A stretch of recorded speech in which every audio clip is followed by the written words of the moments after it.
The following is a presentation of the St. Louis Chess Club.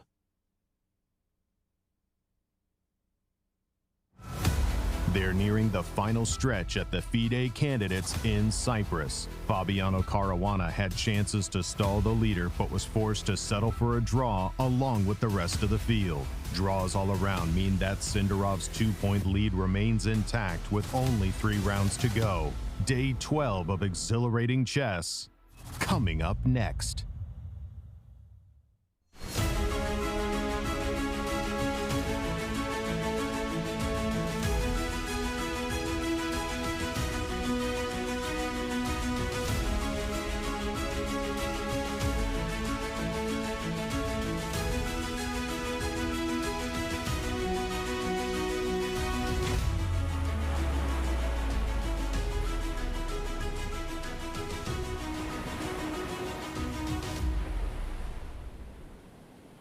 Hello chess fans and welcome to beautiful Cyprus, which celebrates Easter today. We are at round 12 of the FIDE Candidates Tournament, and today we could be at the verge of a truly historical moment. Javokhir Sindarov leads the field, and he has a chance to win the tournament, 2 rounds to spare, and show the most dominant performance in the modern history of the candidates. Will he manage to clinch it today, or the chastened pack will delay the celebration? Let's go to the studio and follow the action.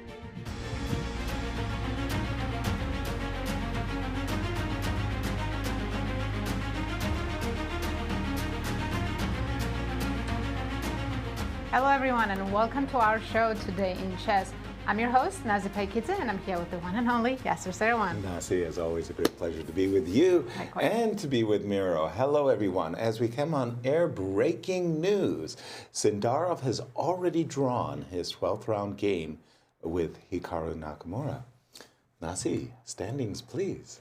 Let's have a look, Yasser. As we all know, Sindarov's been dominating this tournament. Yes, he has. And after today's result, he has 9 points out of 12. Giri is still playing his game. He's at 6.5 and needs a win to have a mathematical chance to pass Sindarov. Sharing third are 2 Americans, Fabiano Caruana and Hikaru Nakamura. Fantastic. What a performance. And in the ladies. In the ladies, there is a sole leader, Vashali. She has 7 points out of 11 and at the moment has a full point lead over 2 players. The top seed Zhuzhiner and Ukrainian Anna Muzichuk. Will they be able to catch her? Well, in fact, those two do play. Let's take a look at the pairings in the Open. For round 12. Today we have Esipenko playing Pragnanandhaa, Bluebaum against Fabiano Caruana, and the game that we already know finished in a draw, Javokhir Sindarov against Hikaru Nakamura. And an important match for Giri. He's facing Wei Yi with the black pieces. A crucial match, in fact. And Miro, the first game was already over, a draw very quickly. Tell us what happened. Well, to be honest, not much. Sindarov, well, in his recent interviews, he was saying how he just wants to be solid and see what happens. And Hikaru didn't really have anything against it. So it was a very fair square draw. That's the position where they've reached the repetition after move 33. The resources are pretty much exhausted. Opposite colored bishops on the board, not much to play for. But we still have the game of Giri against Wei Yi going. And as of now, it looks like Anish is getting somewhere. The reminder, currently, after Javokhir's draw, Anish is trailing 2.5 points, but a win today and then him facing Javokhir tomorrow still puts the question of tournament win on hold for Sindarov. There's still something to play for. Well, so that is a very, very important game. And let me take you to the women's section where our leader, Vashali, is facing one of their main rivals, Zhuzhiner. Well, somewhat offbeat line of the Karo-Khan was played by Vashali. And, well, the evaluation has switched back and forth, but basically what we have now is rather complex position. Vashali being down to only half an hour on the clock. So that's somewhat worrisome after 15 moves. Anything is possible. Anything can happen. Zhuzhiner, the top seed, of course, looking to win against Vashali with black.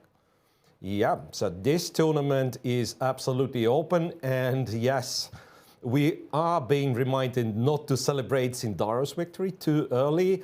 Let's hear from Maurice. Is it decided? Do we feel like it's decided, or there is some scenarios that are still, you know, Giri might be coming back into equation?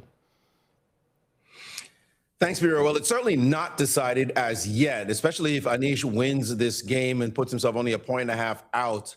A victory in the next game against Javokhir would put him a slim half a point behind the youngster. And then it's just anybody's tournament. Javokhir could not rest on his laurels at all, as a draw could find himself caught by Anish if Anish does go on that hot streak. Of course, it's unlikely at this level, but anything can happen. Now, Javokhir has been the center of attention at the beginning of these rounds, and today was really very much so.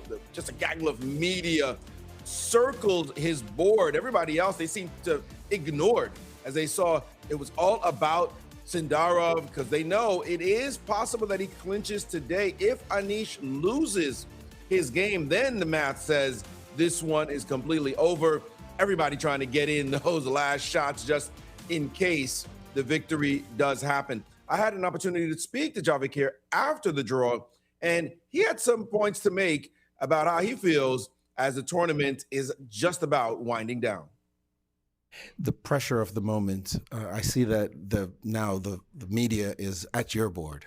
How does it feel to suddenly be at the center of all this storm? Yeah, I mean, sometimes I feel a little bit not uncomfortable, but I mean, during game, I'm always fully focused on the game. So, I mean, for me, it's okay. But I mean, it's like to get all of these cameras in my board, for me, everything is the first time. So probably I need to, how to say, I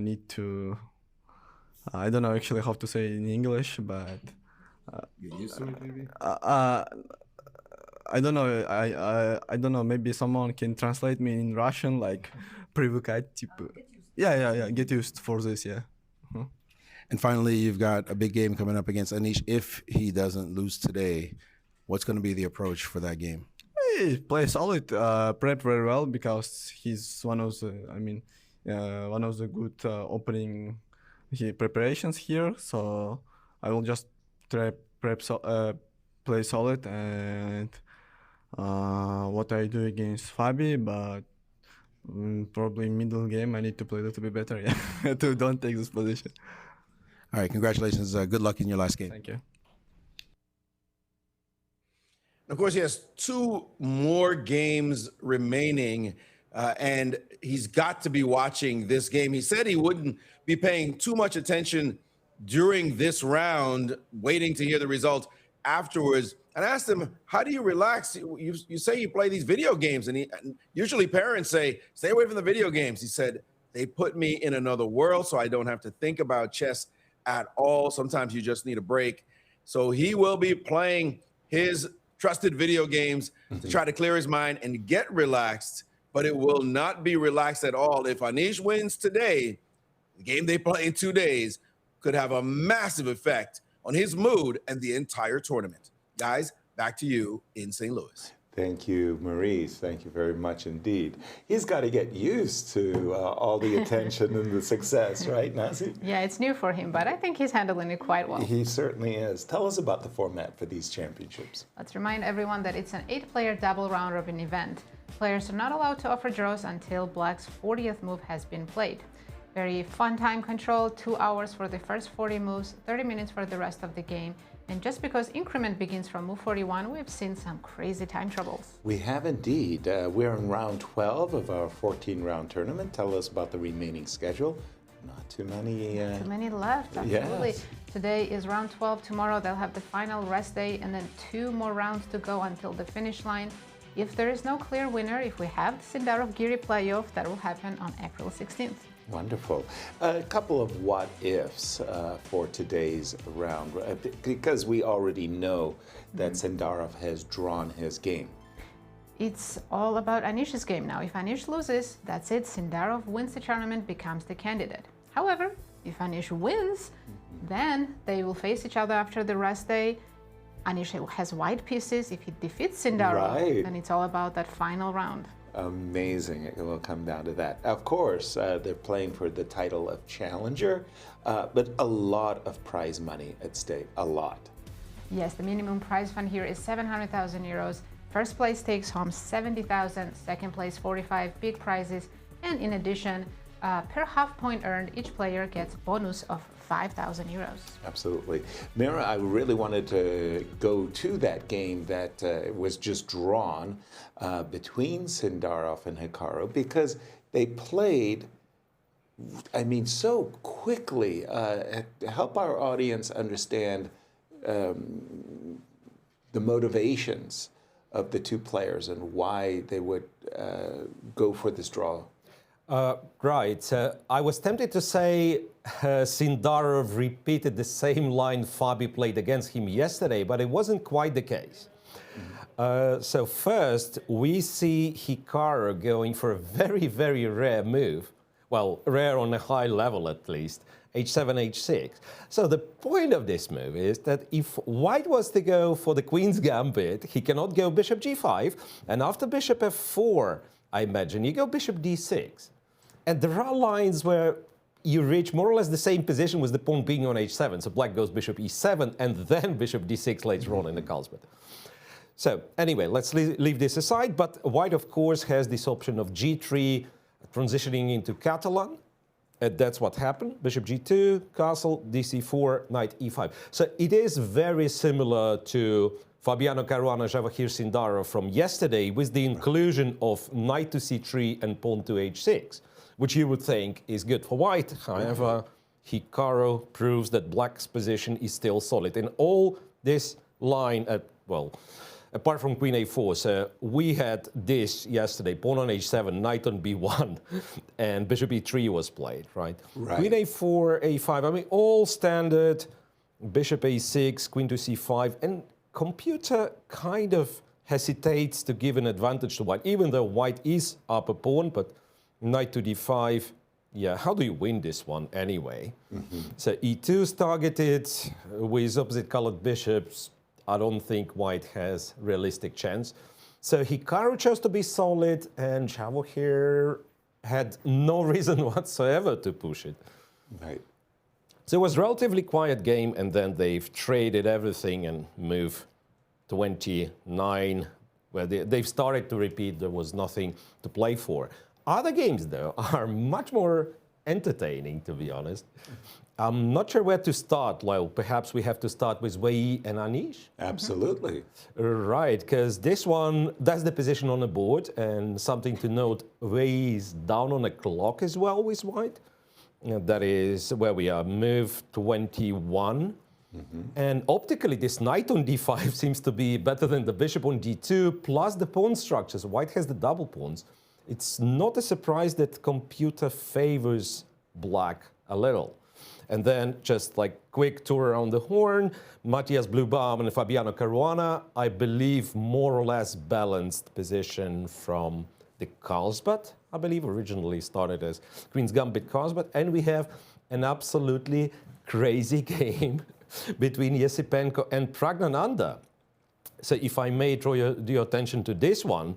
So what happened, I mean, first of all, the position is a thing in itself, but what happened a couple of moves ago, Prague took 25 minutes to play a7, a6, and that happened before we went on air.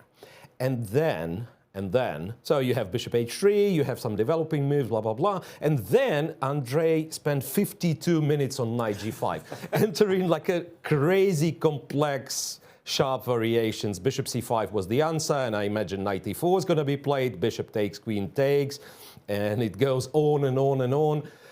Computer shows the line for black to equalize, but black has to be very careful because white, having sacrificed the material, white has like really, really serious threat of capturing on f6, either with the knight or the bishop. So the line goes knight to g4, knight f6, bishop f6, and your only move is rook to f8, bishop takes queen, rook takes queen, and here, surprisingly, white even has a choice. You can take on f2, you could take on c7.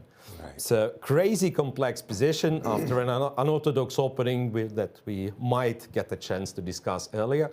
All games are, apart from a draw that our leader made, all games are very, very exciting.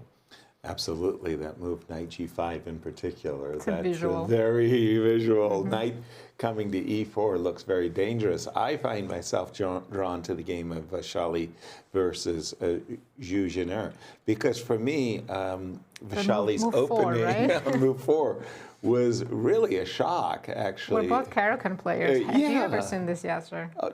Well, bishop d3 is very common, but queen takes d3 has been actually essayed by a number of top grandmasters with the white pieces, and they're actually done very well. It's not an easy equality after queen takes d3.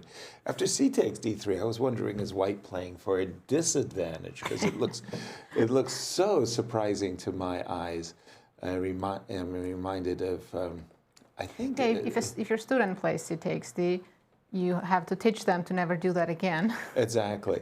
Meanwhile, this is prep. Yeah, I'm just candidates. reminded of a World Championship match, Michael Tal versus Mikhail Botvinnik, and I believe it was this round, this opening, where Tal recaptured with the pawn. Wow.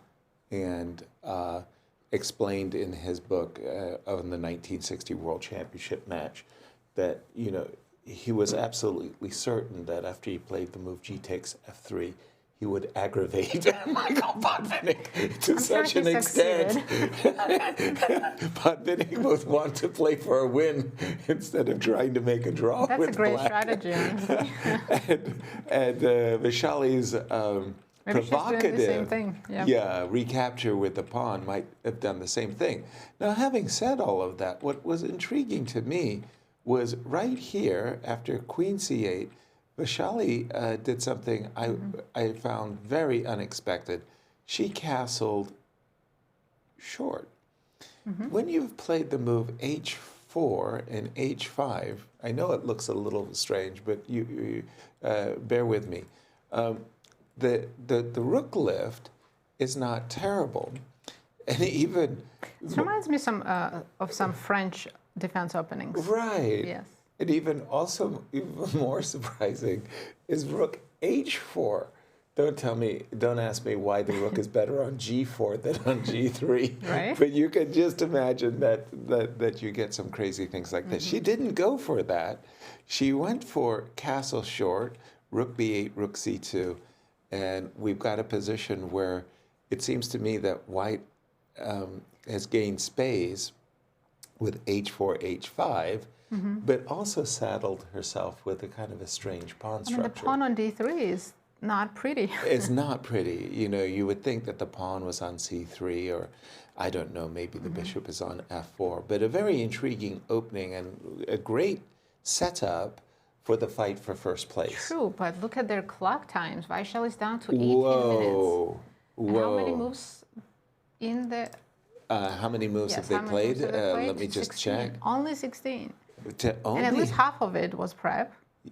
Right. Of course. Including the move c2 takes d3. So Vashali... Very strange. Miro, if you were coaching Vashali, what would you say about her lack of time management? I would be very scared at this moment.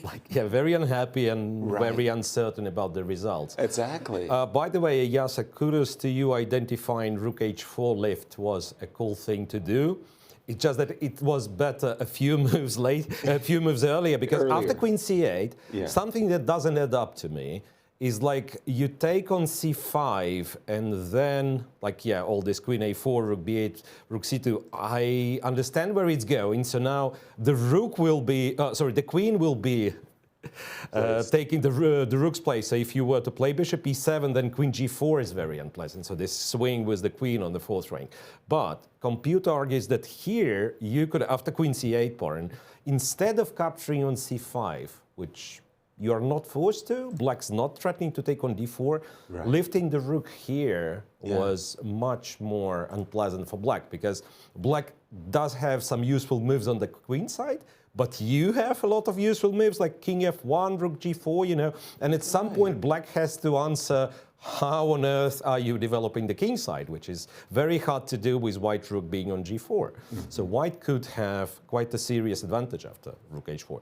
And now, as you, once again, I totally agree with you, after rook c2, the main factor in the position could be 17, 18 minutes on Vashali's clock. Right. We all know that there is no increment till move 40 and it's only move actually, 60. Miro, in the latest section... Oh, well, they do have an increment. That's what I'm getting confused. We are the only sport that in every single tournament we do have different time controls. Right. It drives me up the wall as well. And again, just remind our viewers why this game is so important for the competition in the ladies' Absolutely. candidates. Those two players, Vashali is in clear first, full point ahead against Zhu Jinner. If Zhu wins, she catches up with Vashali, and then again, absolutely anyone out of this top 4 or 5 players could win the event. And because I'm looking at the current women's standings, I want to go to the game of Anna Muzichuk as well, because she needs a win as well to catch up with Vashali. Exactly, and play is really under. This is from a very quiet Rui Lopez line, and I feel like Anna wanted some slow positional game today. She got it. I think she got that. She achieved what she wanted. But the move d6, d5 basically exploded in the center of the board. And we've got takes, d4. Okay. So changing up the pawn structure. Right. She's just thinking, okay, if I can play c5 and knight takes, I'm doing well. Queen e2. Well, there we go. Munch, munch. b3. Okay, that is a nice idea. I think if you take, she's got rook b5 on her agenda, and we're up. Again, Anna's in a situation she really needs to win to have a shot at the women's championship. I'm still shocked by her game against Divya Deshmukh when Anna was a clear leader, and that queen endgame where she was much better and she lost that game. Yeah. But kudos to her, she still recovered and she's back, still fighting for that first place. Absolutely. Okay, so we'll keep an eye on this one. Where would you like to take us? Let's go to Wei Yi and Anish Giri. Let's do it. The important game for the standings in the open section. If Anish manages to win this game, he has an opportunity of his life tomorrow, not tomorrow, after the rest day, round 13. And theoretically speaking, when as we were coming on air, I thought the move knight c5 was wrong. End of story. Like, you just don't play that move. As I saw the position, I actually think that black is already a smidge better. I like the idea as a Caro-Kann player to kind of clamp down on the light squares, maybe playing something like a4, queen b5. Just this knight on d5 makes it a good impression.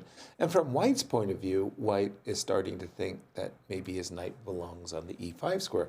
So the one thing I wouldn't want to do is what he did. So it's like, okay, I'm scratching my head by this decision of Wei Yi to play the move knight c5, because immediately Anish with both hands went for this capture, which makes a great deal of sense to me. Can we say this is good knight versus bad bishop? Because White's bishop's not really bad. It's just not as good as the knight on d5. Yeah, exactly. You kind of make that judgment. Because if we put that bishop on d4... Hey, bishop on d4, that's a real visual too. How does it get there? Well, it might have to go through e3, and then I might take it just to stop you. From Anish's point of view, maybe the move c3, c4 is a tickle you don't want with b3 and drive the knight away. I thought that he was going to play queen e7, frankly, just to discourage c4. Okay, because c5's hanging with a check. Yeah, you have to go queen to d2. And something like a4 here, or maybe rook on f to e8, and just playing on the light squares, right? That looked most natural to me. a5, a4, not a bad move at all, but in some ways encouraging to your point, c4. Absolutely encouraging c4. And let's check that c4 line. Okay. Will White manage to get closer to equality after this break? Exactly. Takes, most likely. Queen takes, and you mentioned put the bishop on d4. Well, when your queen, well, pardon me, when the knight is pinned, bishop to c3. Looking at that game. Okay. Having some ideas? Yeah, I start to think, okay, maybe I should play rook f7 in order to, munch that guy in case you get to c3. So I like the current imbalance. I think it's favorable for black. Don't But, sound so sure about that. but when I see the move c4, Yeah, when things open, then we know bishop can become very strong. exactly, I have Black's to be king- concerned. Like when Anish played f5, it was a good move at the time, but Right. now the king might become weak Yeah. if the position opens up too much. As we were coming on air, Miro, you were saying to us that this position is something that Anish dearly hoped he would be able to achieve. He must win a very difficult game today against a very tough opponent, but he's got a position in imbalance that, well, gives him every right to play for advantage. Right, and again, after f5, knight f2 was the better move. And I guess the fact that Wei Yi went with knight c5 and Anish achieved comfortable position rather effortlessly. Right. Maybe it played a little bit with him because the move a4, as much as it is desirable positionally, it's probably too slow. And then indeed, if white goes c4, pawn takes, queen takes, there's not much of an advantage left for black. So you supposedly have to play rook e8, rook to e1, Okay. and then say trade happens, queen e7, that's the line computer gives anyway. Bishop g3, don't ask me why not f2, but g3 clearly is preferred. Bishop g3, and I guess the bishop goes to d6, not d4. Right. So instead of a4, there was a moment to play rook e8 immediately. Right. But then one has to answer a question like, what do I do after white's a4? And apparently a4, b4, c takes, a takes is good for black. But, the change of a structure that you might not necessarily welcome because white gets the a pawn, white undoubles his pawns, but then your knight on d5 is like super stable. And then rook e4 comes, rook e4, queen e7. I imagine this is what black should have been trying to achieve, because after a4, and c4 is on the board after 4 minutes of thought from Wei Yi, c4 is on the board, and now, you gotta take, queen takes, and rook e8 is the only move that keeps the engine in the negative numbers. That's the only move for an advantage, but the advantage kind of peters out rather quickly after rook e1. And Miro, Wei Yi has played c4, and we Yep. have this position of check queen c4. If not rook e8, if, let's say, Anish doesn't want to trade pieces, wants to keep as many pieces on the board as possible, what could he do? Yeah, but that's the question. I think there are not that many clever moves, because now you have to guard the a4 pawn, so you don't have moves like, theoretically there is rook b8, but that leads to queen takes, rook takes, and I like it's the actually rook on white. second. Yeah, let's say, hey, actually, rook on b2 is very dangerous, it seems like. Yeah, but white starts having ideas like bishop h6, or even simply rook f2 and then threatening to take on c6. This one, computer's unbothered for white. Rook e1, white might be even tiny bit better. That's surprising, because if I saw the rook on b2, I would be Yeah, worried. rook on b2 he's scary indeed, but somehow, it's one of those positions which we humans, we see one pattern, we see black's rook on a second rank, and quite often we just discard and we never go deeper than that, right? Like, okay, I don't want my opponent's rook to be on a second rank. But if you look at it a little bit closer, you understand, like rook e1, white has everything active, rook on f2, I guess, covers everything, so you're not getting checkmated. And again, when you open the position up, right, bishop is a long-range piece, so now bishop h6, bishop, I don't think bishop goes to a5, but all I'm saying, the knight on d5 is no longer as efficient. It doesn't reach different sides, edges of the board, right? It's centralized, it's still a very good knight, but the moment position opens up, bishop also starts to breathe freer. So this is it. Rook e8 is played. Still somewhat something to play for Anish, but yeah, it's not impossible that Wei Yi will just hold this position. Right. Thank you, Miro. It's hard to imagine that Sindarov's results, which is so phenomenal, +6, hasn't already clinched in the tournament. But let's update some graphics. Yeah, we'll start with the live rating. His Let's performance. see how much rating he's gained. After 30. 12 rounds, he's gained over 30 rating points. He started at 27.45 and now he's at 27.75. Don't For a forget that 20-year-old, that's I incredible. know, for the draw today, remember, he was playing against World the number number 1 2. seed, who happens to be number 2 in the world, by the way, Hikaru Nakamura. So Sindarov's short draw, or quick draw, gained Got him him some rating points, yes. Yeah, it was like at 28 points yesterday. How about his TPR? I believe it dropped because at some point it was at It dropped. 31.50. After he made a couple of draws, now it's only 29.42. A mere But 29.42. the key thing about this graph is that how much better his TPR is compared to everybody else. Yeah, it just, No one is even close. Anish is the only one chasing him, who is at 2,800. So it's just phenomenal. it's been a one-man show. And his line score, It's a very pretty graph. it really is Full of a ones. Mona Lisa. Oh, look at that. Chess. Undefeated. 6 draws and 6 wins. That's such a beautiful score. As we say, no donuts. And no donuts. And donuts. hey, he might pull a Nepo where if he wins a round before, Yeah, at the very he end. might lose the last round.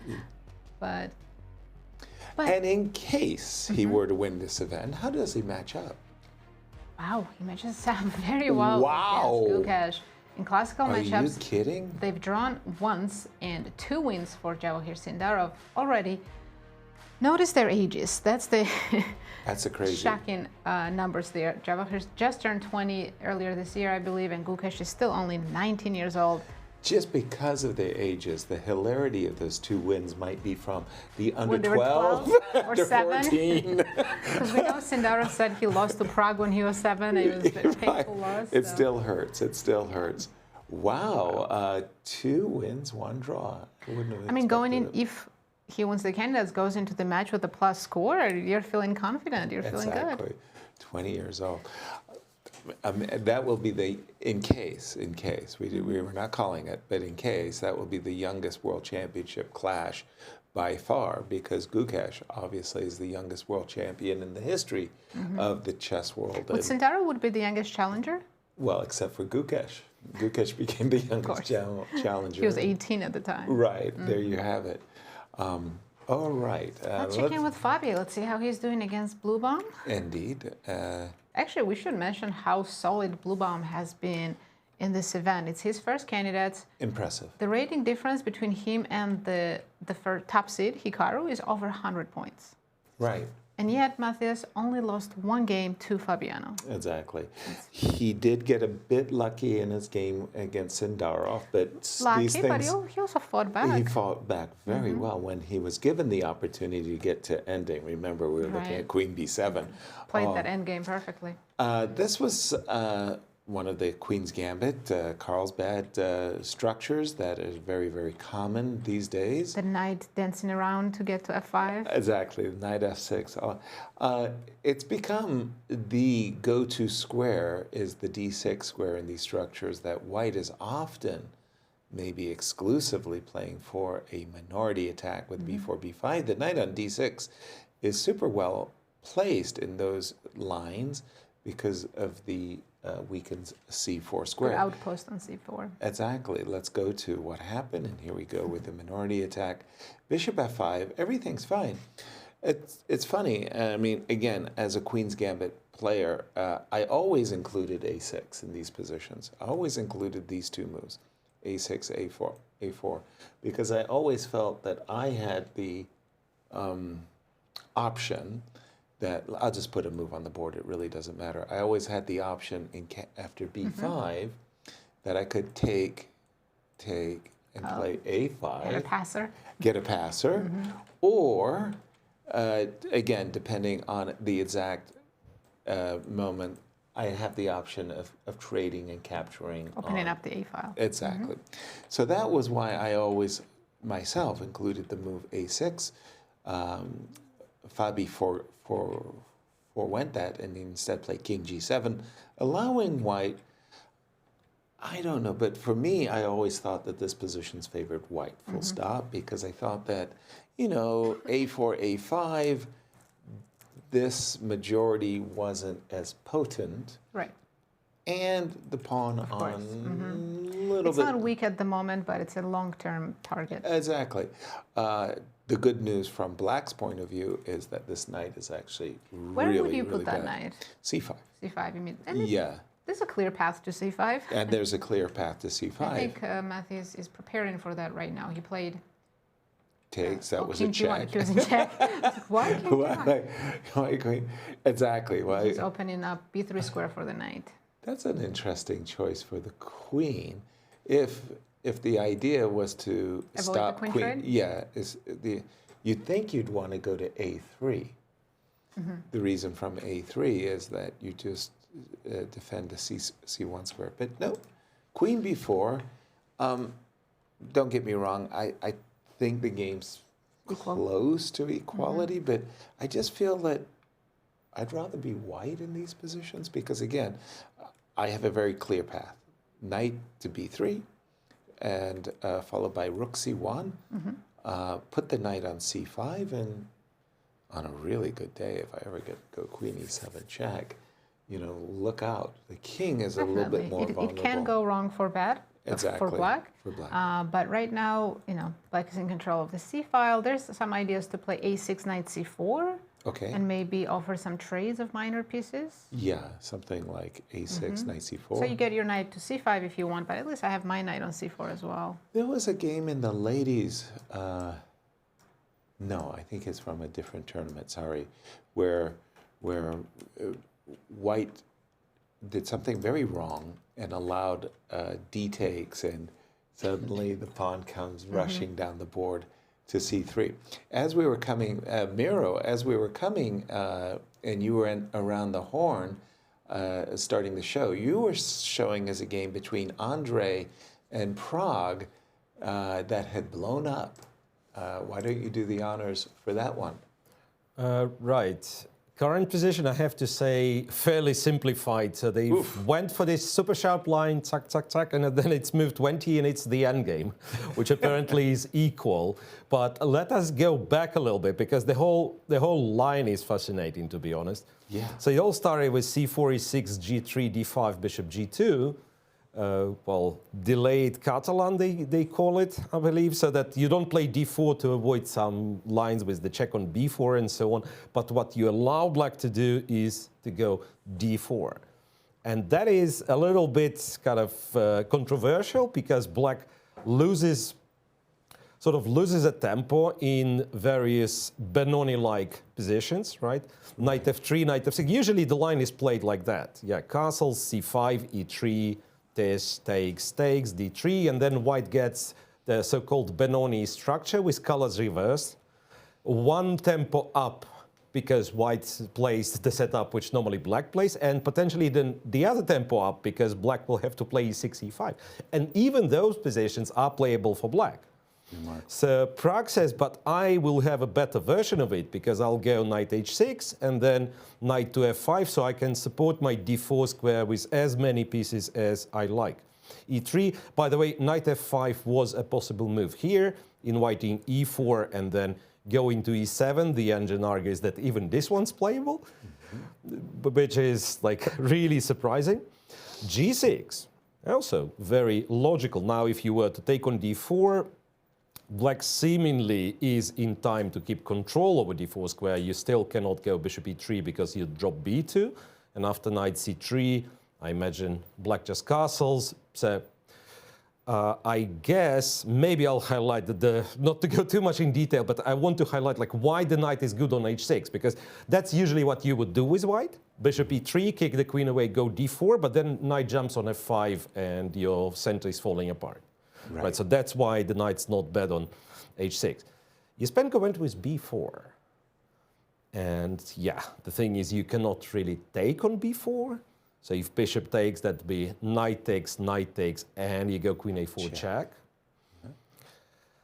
So, and when black captured on e3, I imagine you could have just captured back on e3, gone d4, sacrifice the b4 pawn and play in a style of, we call it Blumenfeld gambit, yes, with colors reversed. But bishop b2 is yet another move suggested by the engine. So you sacrifice the pawn this way. Wow. Black doesn't have a comfortable move to play, so it goes f6. I don't think that's our favorite move to play, but what to do? b5, knight has to go to a5. And this is where Esipenko started to spend time, and I believe queen e2 might not be the strongest move. But anyway, I imagine queen e2 was connected with this flashy knight g5 idea. Prague was up to the task. Bishop c5, knight e4, bishop takes, queen takes, knight to g4. Remember the line I was showing, that rook f8 was strictly only move which was found by Prague. Rook f2, and here it's hard to tell which was more promising. The engine have them both as equal. King to f2 or bishop to c7. In case of bishop c7, black would have taken on g2 and a b5. So in our game, king f2 was played, king to d8, knight a3, ab, cb, and rook to a7. So let's do the head count. 5 pawns each, knight each, bishop each, rook each. Materials equal. Nice. Weaknesses, I'm not sure. It's still a little bit weird position of those knights on a3 and a5, right? So one would argue, yeah, black knight doesn't have any moves, but the moment you move the rook, the knight could actually jump to b3. You can't do it right away because ab protects the a3 knight. So I guess it's not much white can achieve here. Neither can black, so a line like rook to c1, and I'm guessing knight b3, a b3, rook a3. If anything, I'd be somewhat worried with white, because I feel like I have more weaknesses, even though computer says nothing to worry about, it's just equal. Just strange looking position, right? Yeah. With the knight on a3 and the pawn on d2. Yeah. Yes, sir. Let's take a look at the pie charts. Statistically speaking, tell me what's going to happen. Well, I can tell you pre-tournament, it was 2 Americans who were the favorites. Caruana in first, Hikaru in second, and Sindarov was predicted in third. Actually a very good prediction by Ben, because most people did not expect Sindarov to have such a good chance. And then after 3 rounds, with Fabi having defeated the #1 seed Hikaru, suddenly we were in celebratory mood. That didn't last very long. In 1 round, in fact, because it was round 4 when Sindarov really took full control over the tournament. Beating Fabiano Caruana. Right. Got 46% of the pie. And then he started winning and winning, 4 games in a row or so, got to 77.7%. Right. Fabi still had almost 20% chance, but then Fabi lost 2 in a row, while Sindarov maintained the lead. So as you can see, he was almost at 97%, and only Giri left with 3%. And now after round 11 inclusive, it's a 99% to 1%. Wow. But now we already have a draw. I wonder if that percent became a little bit wider. 99 point something, 2 or 3 or something. No, I meant the other way. Well, if Anish wins, yes. That's what I meant. If Anish draws, then Sindarov increases the chances just a bit. Exactly. Miro, as you were talking, a thought went through my mind here in the game between Andre and Prague. You had shown us the position after b5. The knight was forced to go to a5. And I started thinking, queen e2 looks okay. Don't get me wrong. But being a materialist, I found myself drawn to the move queen a4 because the knight's on pre. And if you play the move b7, b6, which I think everybody would just simply want to do, then, okay, this bishop's in ambush and this bishop's in ambush. I realize, of course, that white's a pawn down. In fact, it's a tragedy. But suddenly the move knight g5 and whoop and whoop. Was this a missed opportunity, or am I overstating? I gotta say that this would, cause a complete mess in the position, but apparently black is ready to face this with bishop to c5. Bishop to c5. Yeah, Got you. and if you were to take the rook, then f g5 now, sacrificing both rooks. And if you were to take the other rook, knight g4, and black's apparently winning if we trust the engine. Fantastic. Which is, like, yeah, it's a crazy position, but something that is like one notices that the queen on a4 is now missing from protecting the king side. Gotcha. So queen a4 was have a good move because after b6 you could have just developed the pieces with knight to c3 and I guess rook to e1, d4 just playing for some sort of long-term compensation. So queen a4 was an interesting try. I see, because it's not every day that I get to see white going bishop takes a8 and bishop takes h8 in the first dozen or so moves. But queen e2 was on the board, and they followed this very sharp line that you mentioned as we were coming in air. And, well... Everything ends in triple zeros, right? It's crazy. Sometimes... I see these openings where you play the sharpest looking Najdorf under the sun. You play a forced tactical sequence and it's triple zeros at the end of the day. And that seems to be the case. Check in on the Wei Yi and Anish? Let's do it. That's our key game. Game for the standings. We did predict some moves. Rook e8 was played, and then Wei Yi, instead of rook e1, he played rook e3, traded the other rook, which is also probably fine. He wants to put the bishop on d4, I'm guessing. And now rook b8 makes sense. Yeah, I think that was the first, as we were coming on air, you were saying, yeah, put the bishop on d4. Well, actually, let's show that if you put it now on d4, you'll lose it right away. Unfortunately, whoop. Queen d3 only move, and knight f4. And that's how we lose the game, as the bishop will hang with a check. As well as everything else. So no bishop to d4. So would you defend the b2 pawn here? Well, Miro already showed us that it's not terrible if black's rook gets on the second rank, but we still don't want to allow that. No, but how do you defend, right? Exactly. I'm afraid that our bishop's not hanging because bishop h6. So I'm defending it tactically. I like that. I like that move. I mean, in a sense, you're kind of setting up for threats. I suppose the only thing that would hurt my feelings. Queen, if I go queen e2, threatening. Queen e2. You have rook e4. I don't like rook e4. Allowing rook e4 with a tempo, it doesn't sit right. Exactly. So maybe queen d3? How about queen a6? Well, you're always going for the pawns. Shh, it's a secret. Don't share it with the rest of the world. It's not that I'm just going for the pawn. Yes, I am. You know. Oh, queen a7, sneaky. It's not that. So let me take on b2. Is that too risky? Well, that is risky. Rook e1. Okay, I'm starting to. There's fear for black here. There's a king that's a little bit saucy. Saucy. Saucy. No, this is definitely not what Anish wants. Right. I mean, the bishop on e3 that had been a tactical target is suddenly playing a little bit of an awkward role in the attack. Again, a hugely important game. Anish Giri loses. That's it. It's over. Ahead for Anish. Today he's playing Wei Yi. Well, first of all, Javokhir's road ahead. It's funny. He's playing the two players. Exactly. This match, Javokhir will be playing both Anish and Wei Yi in the last 2 rounds. And if you look at that graphic, in the first half, well, how did Javokhir do with Anish? It was a draw. But he beat Wei Yi. Wei Yi may be seeking his revenge around 14.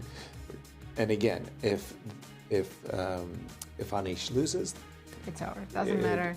A 2-point with 2 rounds to spare, it's over. Yeah.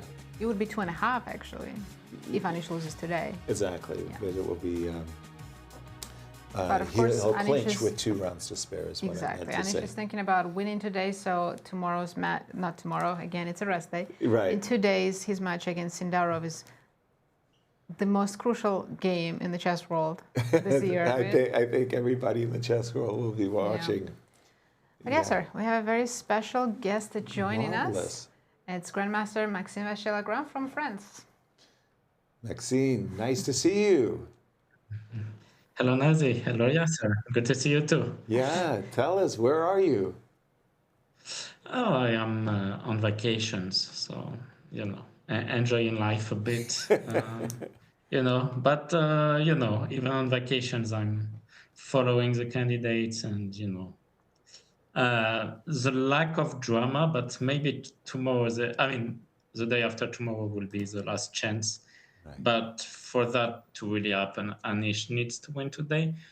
Also, there's plenty of drama left in the women's candidates. Right. Maxime, pre-tournament, did you have a favorite or anyone specifically you were rooting for? I thought Fabi was obviously the clear favorite. That doesn't mean I thought he would win, actually, but in general, I felt that, with 6 candidates and, of course, these options that he has sometimes to absolutely overperform and crush a field, I thought it's two good assets for him. I liked, for stylistic reasons, because I felt that there wouldn't be so many chances to win, and with the ability to be solid and be decisive. I thought both Anish and Wei Yi could do something good. Anish is actually performing well, but Wei Yi has been playing below his standards, I would say. And Javokhir, of course, the man of the moment. I should mention him, of course. Playing strengths-wise, I thought he could do well, but I felt as a first candidate and with his uncompromising style, I thought it would more likely be, not crashing out, but losing some decisive games. But he hasn't lost them; he has won them. So he's been absolutely on the wall, and of course, is well on his way, but if Anish wins today, at least for the next game, there will be some intrigue. Right. For us who do not know Sindarov at all, his result has been nothing less than a sensation. Is it anything you could have imagined? Yes, well, I think it's on you if you don't know Sindarov by now. But, well, he hasn't been playing Grand Chess Tour, but of course, when it comes to his playing strengths, I've recognized him as soon as 2021. So first of all, in the World Cup, he won his match with Alireza. Yeah, that was in the first round, and that was a sensation, especially because he knocked him out in rapids, and then I think went all the way to round of 16, if I'm correct. But then, more importantly, so bit of a story on my end. So we were playing the Grand Swiss again in 2021 in Riga, and what happened is this was COVID times, so we were under a curfew, and we had a lounge where lots of chess players would gather every evening, and there was not much to do, so we would give each other puzzles, and Javokhir was extremely impressive, to say the least, when it came to solving some of the puzzles. Some of them I knew were tough. Some of them I actually gave out. And he was, 15 years old? He was doing really, really well. He was 16, I think. Yeah. Or 15, maybe, because I think he's in December 2005, so on the verge of being 16-year-old. Wow. So trading puzzles with the top players in the world at 15. You were alerted. This is something special. Yeah, I noticed. I mean, a lot of capable players. Of course, Nodibek was there. I think Vladimir Fedoseev. I mean, tons of great players. But I mean, Param as well. And I mean, but his performance was standing out. Yeah. Nepo is taking a vacation, but his vacation spot is in Cyprus because he wanted to be a part of the history. He wanted to see history unfolding. Were you at all tempted to go to Cyprus? No, I was not really tempted to go to Cyprus. I mean, it's probably a good vacation spot, but it's a bit far away. Gotcha. Maxim, do you want to share your thoughts about Anish's game right now and tell us if he has good chances today? Yes, absolutely. I thought he has some practical chances, and I think it's still the case. I mean, the position is around equal, but his knight on d5 is standing out in this position. So even long term, I don't think the game has any reason to dry out. And with the time left, I mean, 23 minutes is quite a lot to make 15 moves, but still maybe a couple of important decisions to make for Wei Yi. Right. So, I mean, Anish has been playing very solidly, took his chances. I like what he has done in G7. It just so happens that one player has been spectacular. And also maybe the first round loss with Prague was unfortunate in hindsight, of course. Right. In this position, I think Nazi and I had been looking at bishop h6 as a candidate move, if you will, for Wei Yi. Of course, yeah. I mean, it's absolutely a candidate move. Especially you want to follow it up with something like rook e1. Yes. Right, and then, for this reason, I guess I wanted queen e7 after bishop h6. Exactly. With ideas of rook b4, rook takes b2 next. Yep. I think that's...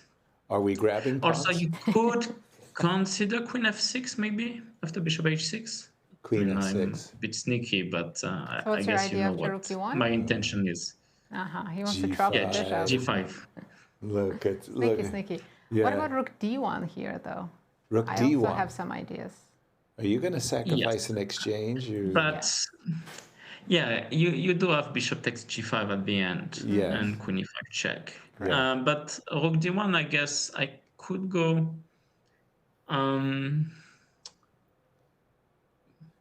Maybe include rook b4. Is queen takes b2 too much? Is that the question? Probably not. Let's go queen takes b2. Queen takes b2. Oh, queen takes. Yum.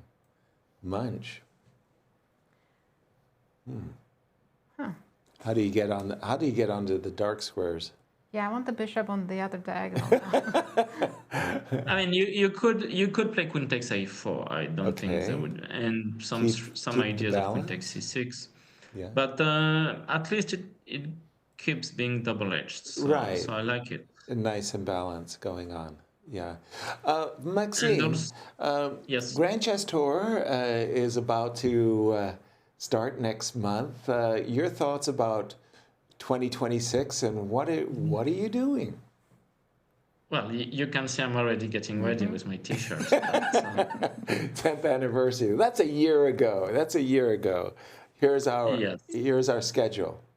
I mean, I probably still have some older goodies, but the 10th anniversary T-shirt is a good one to sport. And yeah, I mean, it will be fun. Of course, I'm preparing, and now we have the late edition of Javokhir, who is very deserving, right? Especially with his play so far, and all the usual suspects. So first event will be rapid, and I will be playing actually in Warsaw, so that should be fun. Good. I'm really looking forward, and we'll try my best to keep my records unblemished and participate in all editions of Grand Chess Tour and qualify for next year. This is a mission. Maxim, have you played every single Grand Chess Tour since it started? Yes, I'm in good company, as I think Fabi is the only other player. So you're really who managed. You're a stalwart of the tour. I'm sure Magnus would have managed. It's just sometimes he declines. Exactly.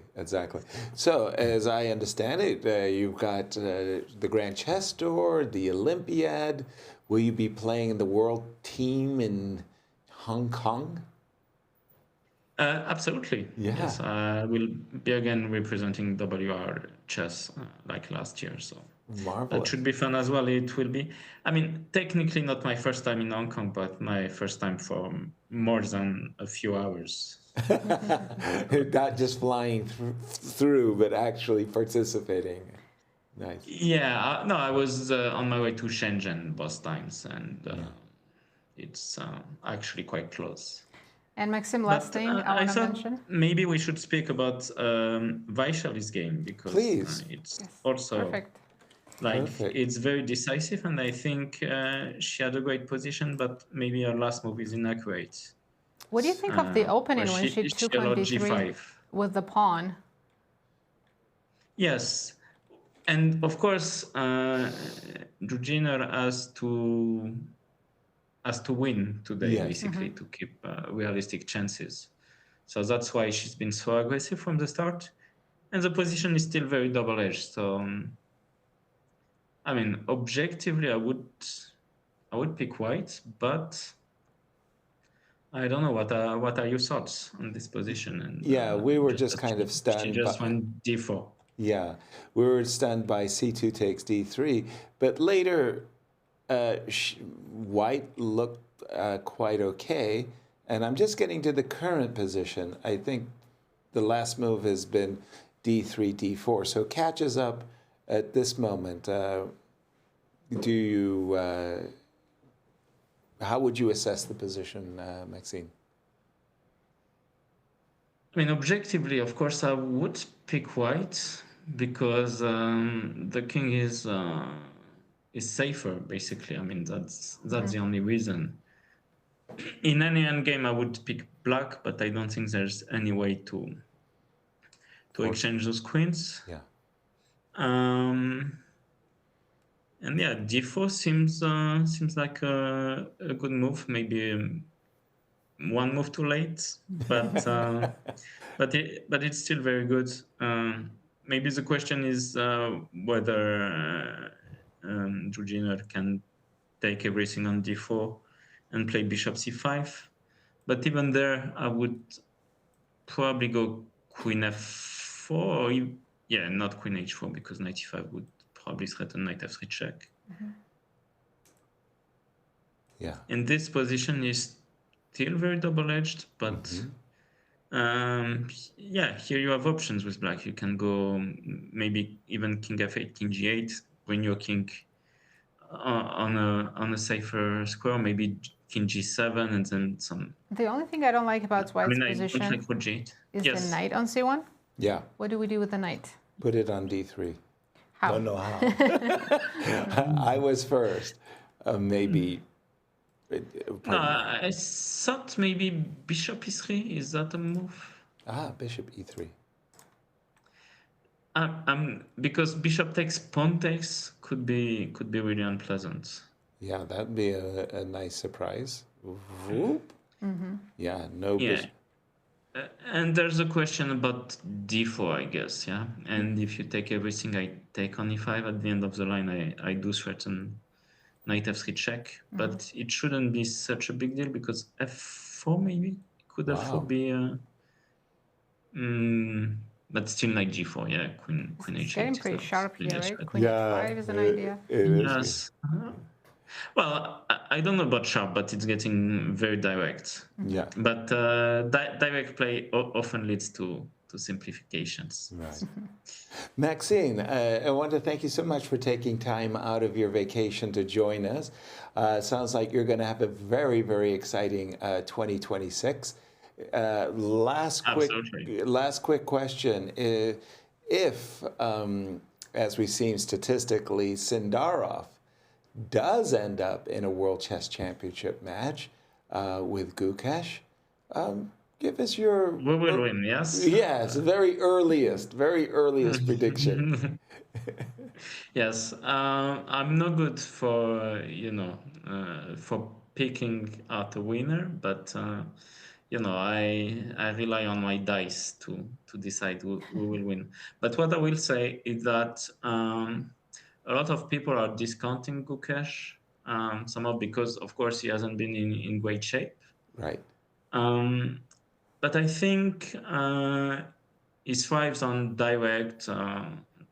Gukesh thrives on direct play, on complications, and of course Javokhir as well. So this could be a very, very fighting match, and both players have will have a lot of time to prepare. Especially, of course, in a way it's a pity, but I think it may be the right decision for Gukesh to pull the brakes on tournaments playing and to focus on his preparation for the defense of his title. So of course I know he will play the rapid events in the Grand Chess too, but we will miss him in the classical events, both in Bucharest and for the Sinquefield Cup. But yeah, when of course, his first two tournaments of the year in Vik and in Prague were, lacking some, in terms of his chess. But we shouldn't forget that, for instance, in Olympiad of 2024, he was so dominant, and if he plays at that strength, hypothetically, I think he would retain his title quite likely. So, a lot of things can happen in 6 months, and a lot of good preparation. Of course, we have to wait, but clearly. Sindarov has a very good chance to win the candidates, and might even win it today in case Anish lost his game. So exactly. Right. Thank you so much, Maxim, for joining us, and we're very excited to see you in St. Louis in a couple of months. Yeah, that's gonna be fun. Thank you, Maxim. Thank you. Thank you. As we get ready for our first break. Oh, pardon me. First, I think Miro has some updates for us. Absolutely. Well, there is quite a lot, but Vashali's game with Zhu Jiner, that's what I thought we have to cover, because they're approaching the time trouble stage. It could be my last chance to look a little bit, it's kind of more in detail at things that have already passed. And I want to talk about the 21st d4 move. Black played bishop e7, and now computer turns to favor white. And the line that you guys were discussing with Maxim, and I think it was Yasser to ask, like, what do we do with the c1 knight? And that's a very, very good remark, because in many lines, like it's all about if this knight's coming into play. Like, first things first, c takes d4 is a bad move, because then white would have gone a4, kick the queen away, knight d3, and white somehow gets very, very strong initiative. I guess the other rook comes to c1. Okay, so the right way to take on d4, if you wanted to take on d4, is knight takes, pawn takes. That's what we were looking at. Queen takes d4. And white always has these ideas of knight d3. So bishop c5 was correct. Queen f4, and this was the position you guys were looking at. Right. And here, black has an absolutely fantastic resource of going f6. Whoa. So point being, like if you go a4 right here, black can take on e5 intermezzo. So black gone f6, you took on f6, then black goes king f7. Whoa. And then if you were to play a4 here, question mark, bad move, there is rook g2, king g2, rook g8, and queen takes f1 at the end. Hello. Okay, white doesn't have to, of course, doesn't have to walk into it, but after king f7, the position is quite sharp and, well, dynamically balanced. Moves being rook takes c5, for instance. So that is quite crazy. Wow. Sharp position, but Vashali's clock is ticking down. It's 6.5 minutes now. Oh, so my Yeah, goodness. that's what I'm saying. It's a very, very sharp position and situation on a clock as well. It's move 21, let's not forget. We do have bishop e3, by the way. Vashali just played that move with 7 minutes on her clock for the time control. Wow. Wow. And I think we're going to have Maurice from Cyprus just getting ready to join us. Yeah. Actually, he's ready. He's with us. Maurice, over to you.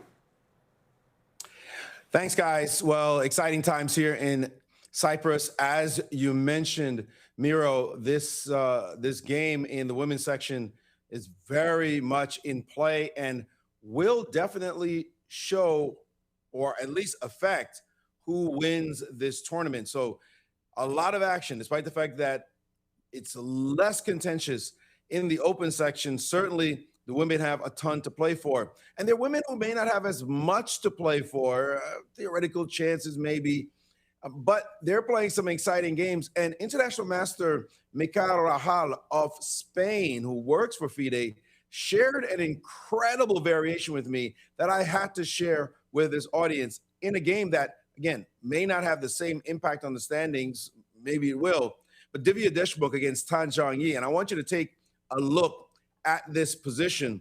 Here, it was move 25 when knight g6 was played by black. And you can see the clear intention after the rook dropped back.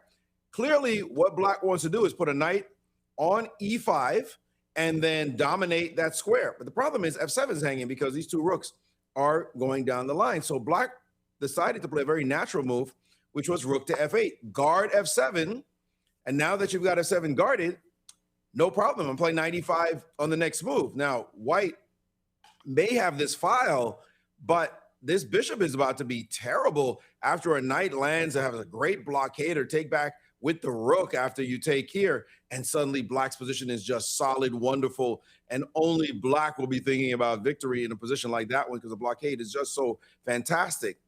But here, right now, the engine gives a fantastic idea, and that is to say, well, I can't just let you blockade me. I've got to play the move e5 right here, right now, just to avoid that. But of course, if you take with the pawn, which you could, you'll be up a pawn.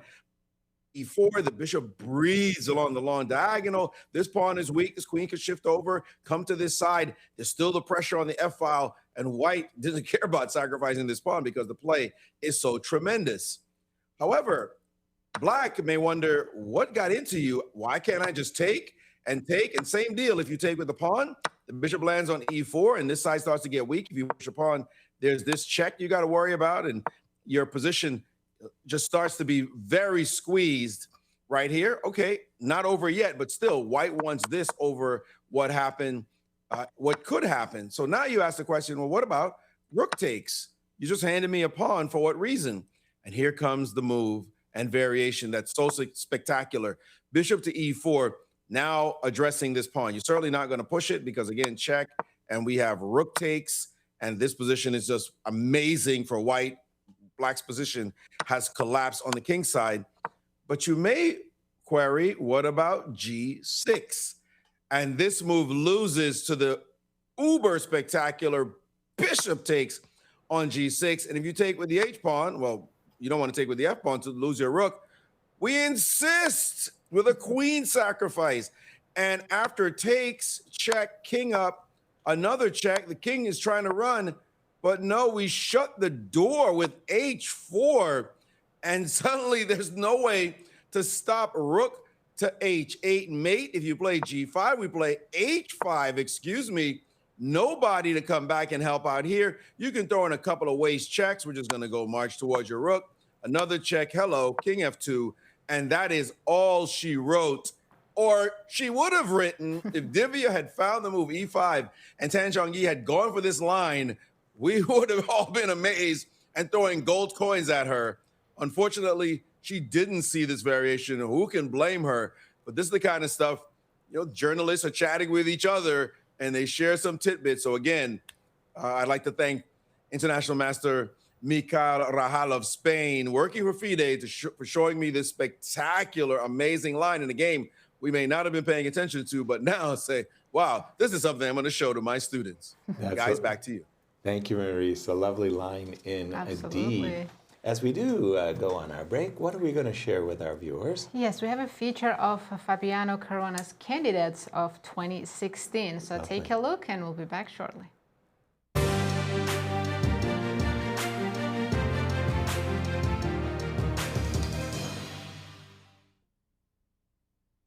In March of 2016, 8 of the world's best chess players gathered in Moscow for one purpose: the right to challenge the world champion.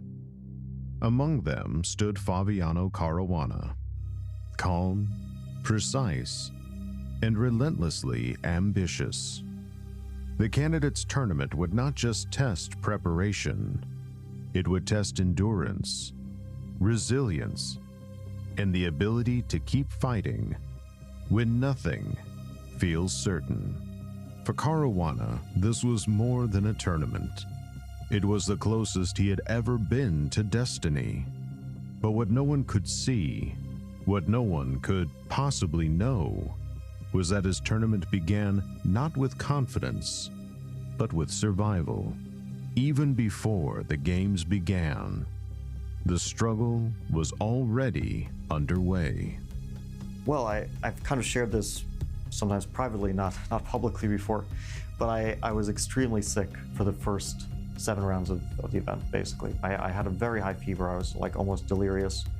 So, and one night I got up and I was very confused, very delirious, and it was probably like 4 in the morning. I'm not sure the exact time, and I just got out of the room. I barely dressed, just dressed in night clothes, and walked to the elevators.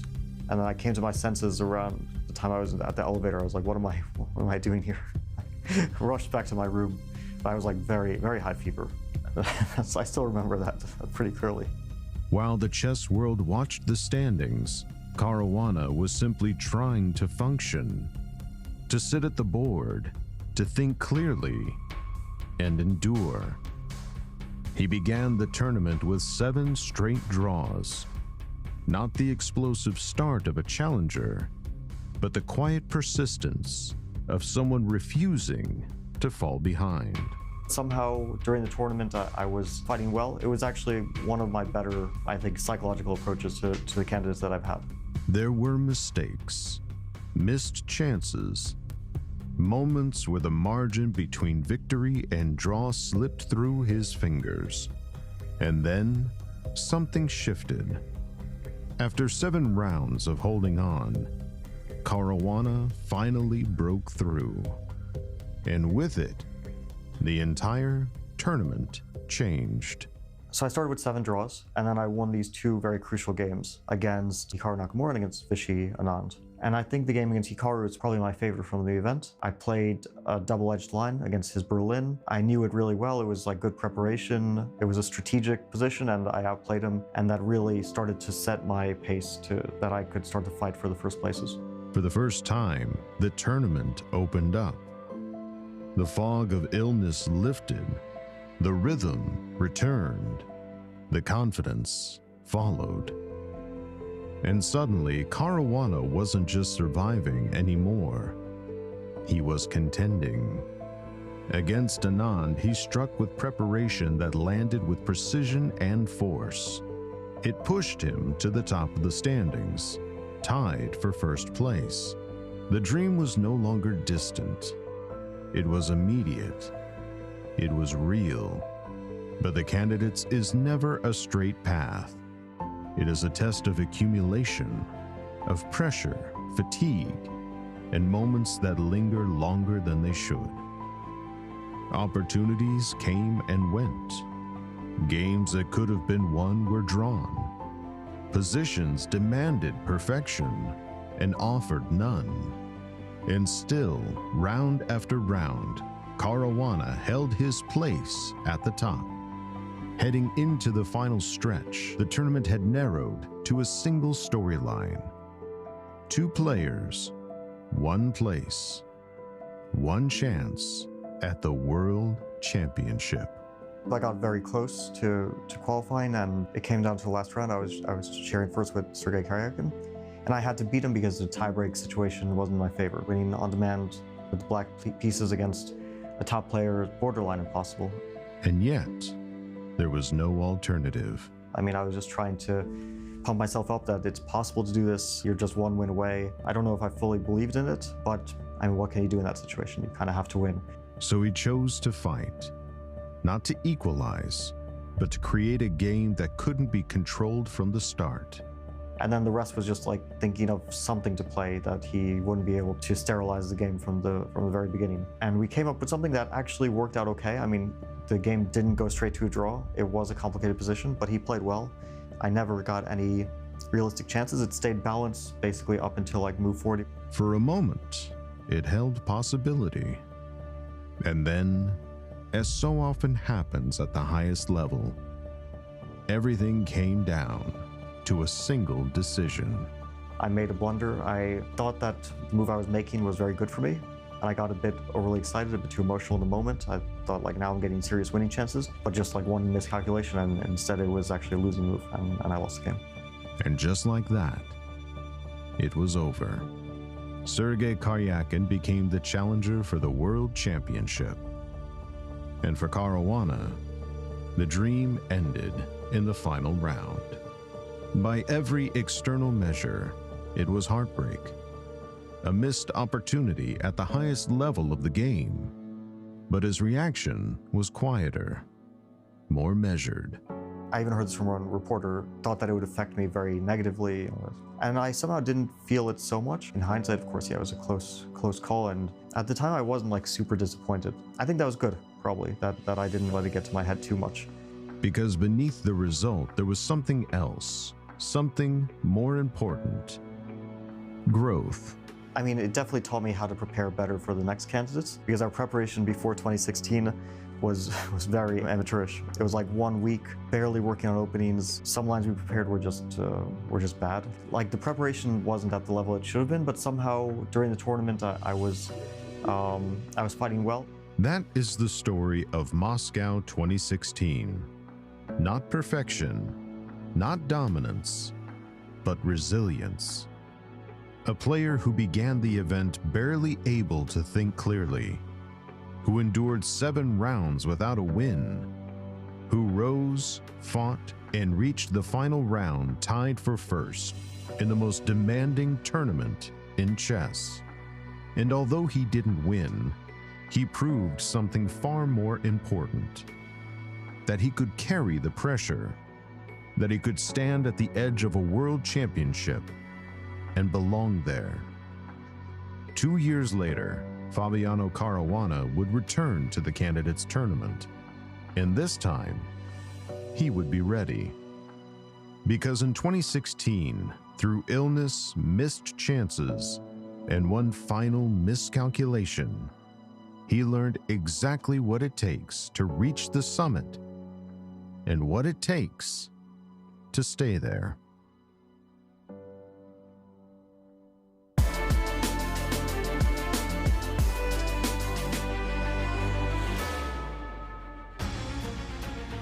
And welcome back, everyone. We're still in the middle of round 12 of the candidates. In the open section, there was one quick result. In the beginning of the day, the tournament leader Javokhir Sindarov drew against Hikaru Nakamura. An important draw for our tournament leader. Absolutely, but all other games are still going on, and in the latest section as well, some very exciting things happening. Should we jump straight to that? Because I think Anna Muzichuk has a winning endgame against Alexandra Garyachkina. Wow. And I've been keeping my eye on the game of Vashali, our tournament leader. She leads by 1 point against Zhu Jian'er. But unfortunately for Vashali, she's had no time on the clock. When we broke away, she had less than 7 minutes. Now she's underneath 5 minutes, but she's made a mistake. So easy to make mistakes when you are so low on time and the position's complicated? Absolutely. And we've reached this position, and already you could see that this... She lost the control of the d5 square, right? Precisely. And, okay, for the moment, there's a pin on... you would love to play the move knight to d5, but rook takes b a check, But Black would intermezzo. start with rook b5. Precisely. So you start with the move rook b5 and anticipating knight d5. I think the problem with the desirable knight c3 anticipating knight d5, no.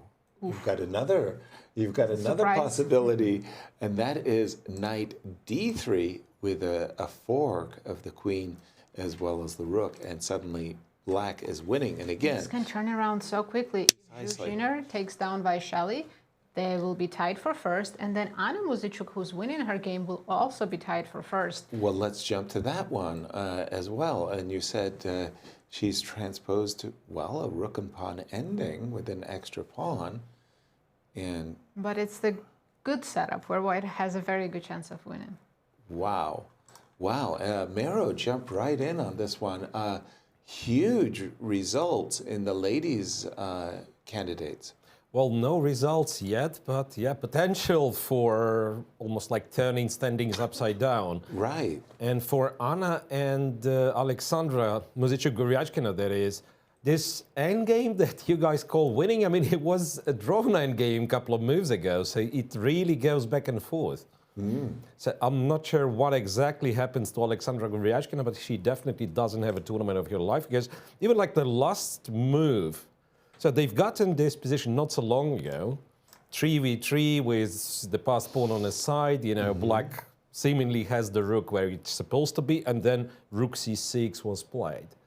And you see the Val bar goes up, and I guess it's just like White starts running. So those positions, let's say Black done something, you went b4, rook b2, those positions usually end up being like a tempo play. White starts running, you know, Black starts taking the kingside pawns, Right. sacrifices the rook for the b pawn, so it's a, you know, like a thriller movie script, right? And then going rook c6, and if you will have to go back to c2 in this case, that means you've lost a couple of tempi in a position that you had to play very precise. And then, like, I guess White's already winning with moves like king f3, but even h5 seems to be H5, even very more useful. of an achievement, right? Yes. Because Black might not get this sort of counterplay at all. Exactly. Right, so yeah, big misstep by Goryachkina, and b4 was played by Muzychuk, who's getting a chance.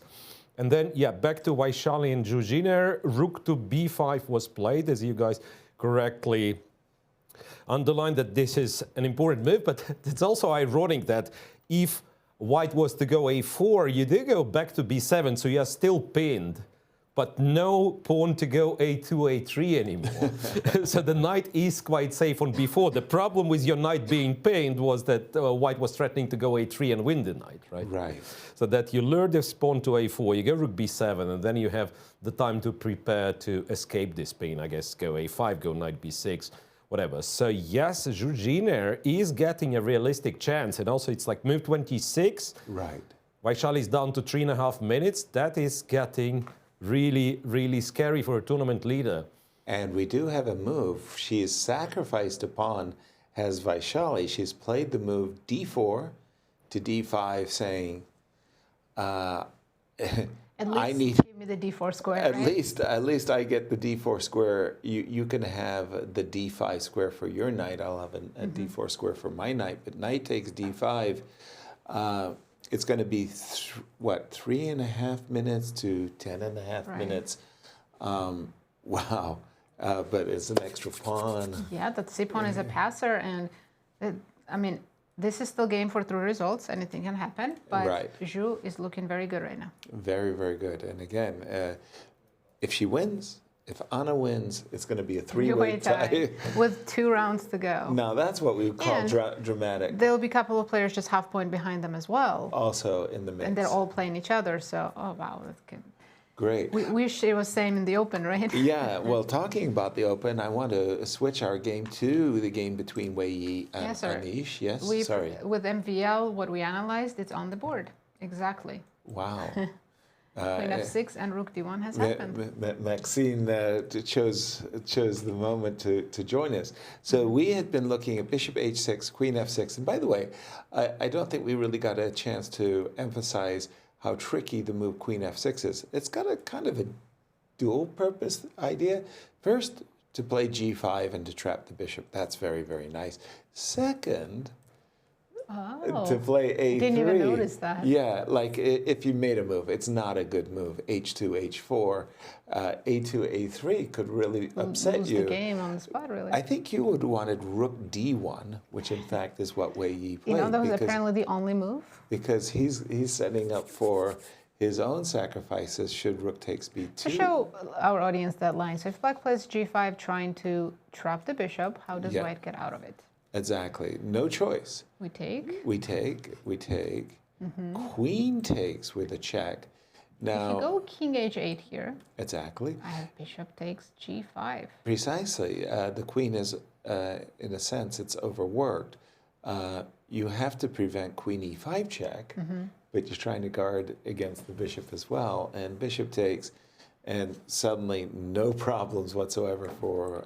But what if black went queen f7 instead of king h8? yes, let's go And back. does white have enough for the exchange? I would say, you know, it's funny. Wouldn't said, trade queens though, right? Right, I would not trade queens. You said, does white have enough?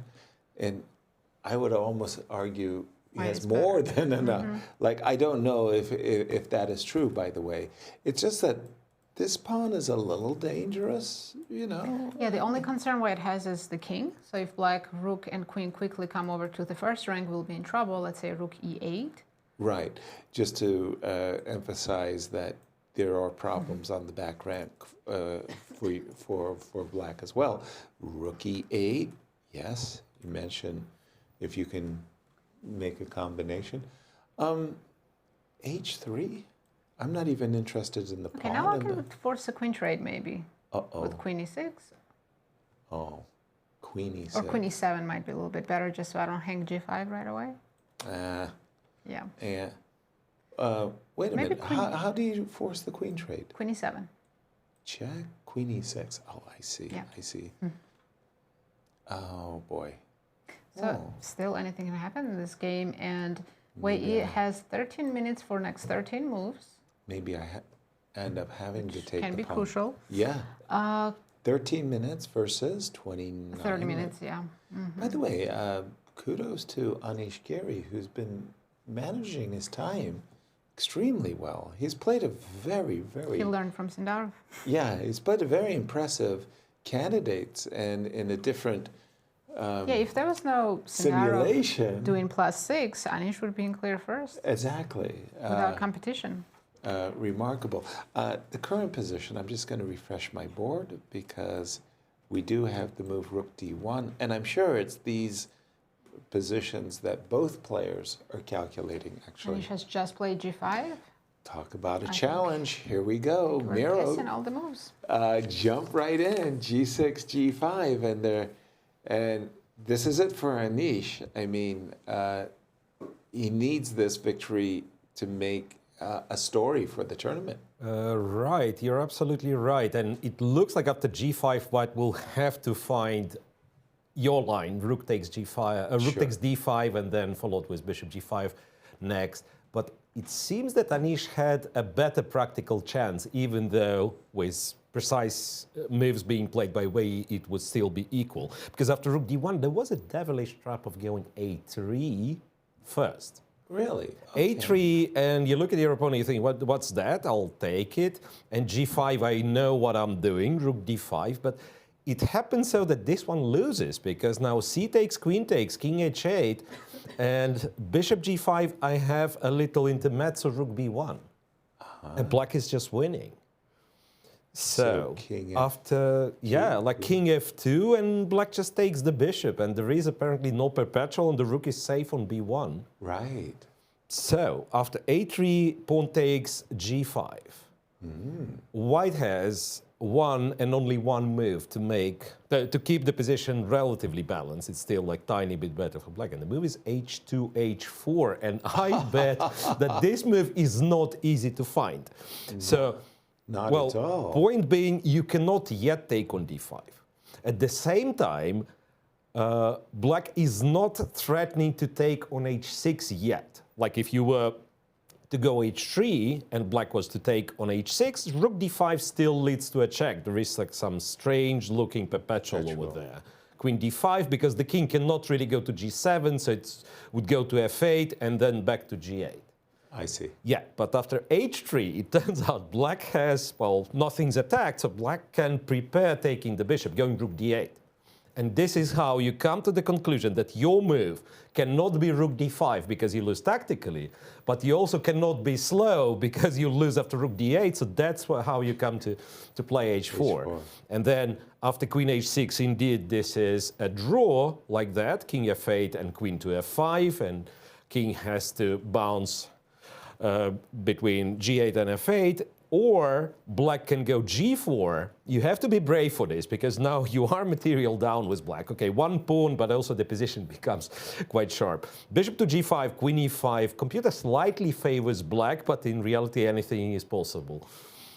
While after Anish's move g5, white absolutely forced to take on d5, of course, but it seems that it does provide enough. Queen d5, I think you were going queen f7, right? Yeah.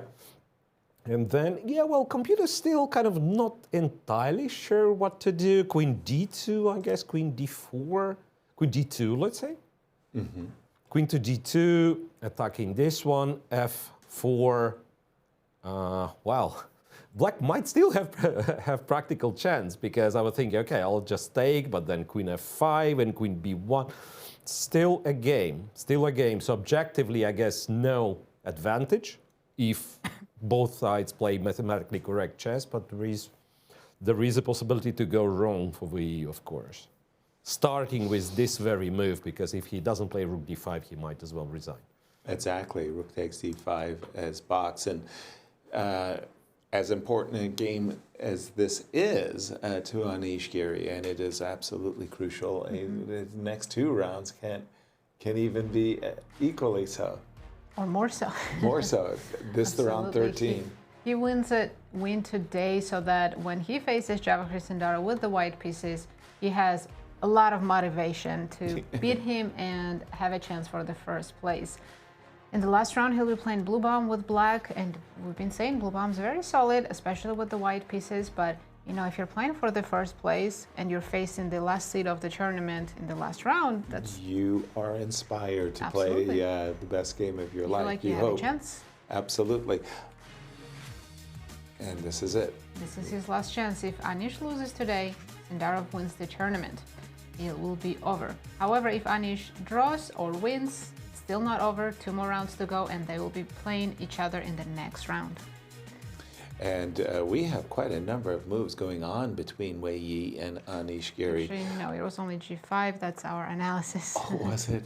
Oh, I'm hitting I got the light excited board. too. Yeah, I'm hitting the light board as well. Rook d5. Rook takes d5 on Q. Mm-hmm. Well, C takes d5.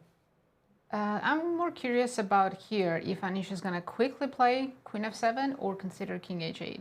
As we know, queen f7 is the better move, but... Yeah, just, I mean, I really despise the move king h8 just from the perspective of moving on to the dark squares. It's just a pure blunder of the g5 pawn as well. So. Right. So, yeah, no, we're looking at queen f7. And I got an, I mean... Maybe queen d6 was not the best, yeah. I must say, queen d6, I found myself drawn to. But queen d2 comes with the idea of taking with check. And it was this it's strange unnatural line. to provoke a 4. Like, why am I provoking a 4? I think I would play queen d4 instead of queen d2. Yes, exactly. And here, I might lose my queen in 2 moves. Yes, scary. As well as your bishop, right? Mm-hmm. The bishop is hanging. I mean, I do have bishop h4 and bishop e1. We don't want to pin our bishop on the first rank. I hate allowing those pins. I highly doubt Wei Yi would go for this. Well, the crazy part is they're pawns. That there is this pawn on c5 that's. Oh yeah, it's a great pawn, and supporting it with the bishop would be nice. But this is not a human line; that's a computer line. I think we'll see queen d4 here. Defending b2 makes a lot of sense. Yes, and just being on the good diagonal makes a lot of sense. Yeah, and I want to take on g5 now. Yes, you do. Yes, you do. And I think we were looking at rook e8. Yeah, probably. With the idea of, I don't know, rook e1 Rook And e4 ideas there. Rook, yeah, e4 or e1. yeah, Probably include the check. yeah, exactly. I'm so disgusted by the fact that White's king hasn't been, We don't have h3. forced out or something. So let's include at least rook check and rook to e4. Maybe I'll give you a check on d8 here. Okay, I'll go back. And Well, then I'll come back. I mean, I think Wei Yi is fine with a draw. yeah, Anish, who needs a win. Yes, queen f7 is on the board, and this is a critical moment. Where is Wei Yi going to put his queen? wow. What's surprising to me in the current position is how the very desirable queen d6, right, going after the rook e8. I was thinking that I was going to make the pawn, into a monster, but any moves like c6 allow. Actually, Yasser, I think Even you blunder worse? in a mate after c6, queen It's- a7. The first rank. a7. It's bothering me we don't have a pawn on h3. There was a senior championship here in I think it was Max DeLugi. I remember that. I was commentating. Missing this, the mate. this queen way to the side of the board. I just did the very same thing. It's a blind spot. Oh, oops, Yeah, no queen can't push the d6. pawn. So again, Wei Yi down to 7 minutes. He's on move 30? Yes, 29. So Yeah. still has 11 moves to go, but next couple of moves are critical. His king can end up in a dangerous situation. His Exactly. bishop's still not out, so there's something to worry about there as well. Okay, so the most, let's say, safe move, queen to d4, makes absolutely the So if most one goes sense. queen g6 here, what do we do with the bishop? I guess we just give a check and repeat, right? Well, the funny part is you're not threatening to take it. All right, the tactic still works. Right. Mira play was h4, yeah. mentioning h4. I might mention that, well, Maybe even c6. c6, yeah. suddenly, if you can't take the bishop, which was the whole purpose of queen Then I to- wasted a move. Yeah. But it, Oh, no, did he no, blast that's you? that's my bad analysis. No, queen d2 is suggested by the engine, but it's just not natural for humans, Right. I think. So We'll see. here's a crucial moment, and Wei Yi's clock is ticking down to 6 minutes. What, for you, Nasi, do you constitute time trouble? What's time trouble for you? When you get below 10 minutes, when you get below 5 minutes? 5. I feel it immediately. 3? I feel it in my body when it's just 5 minutes. My hands start to shake. The My leg nerves that- starts to shake under Yeah. the table. Yeah. Yeah. Miro, join that conversation. What for you is time trouble when you really feel the intensity of the You mean moment? in a classical game? Yes, of course.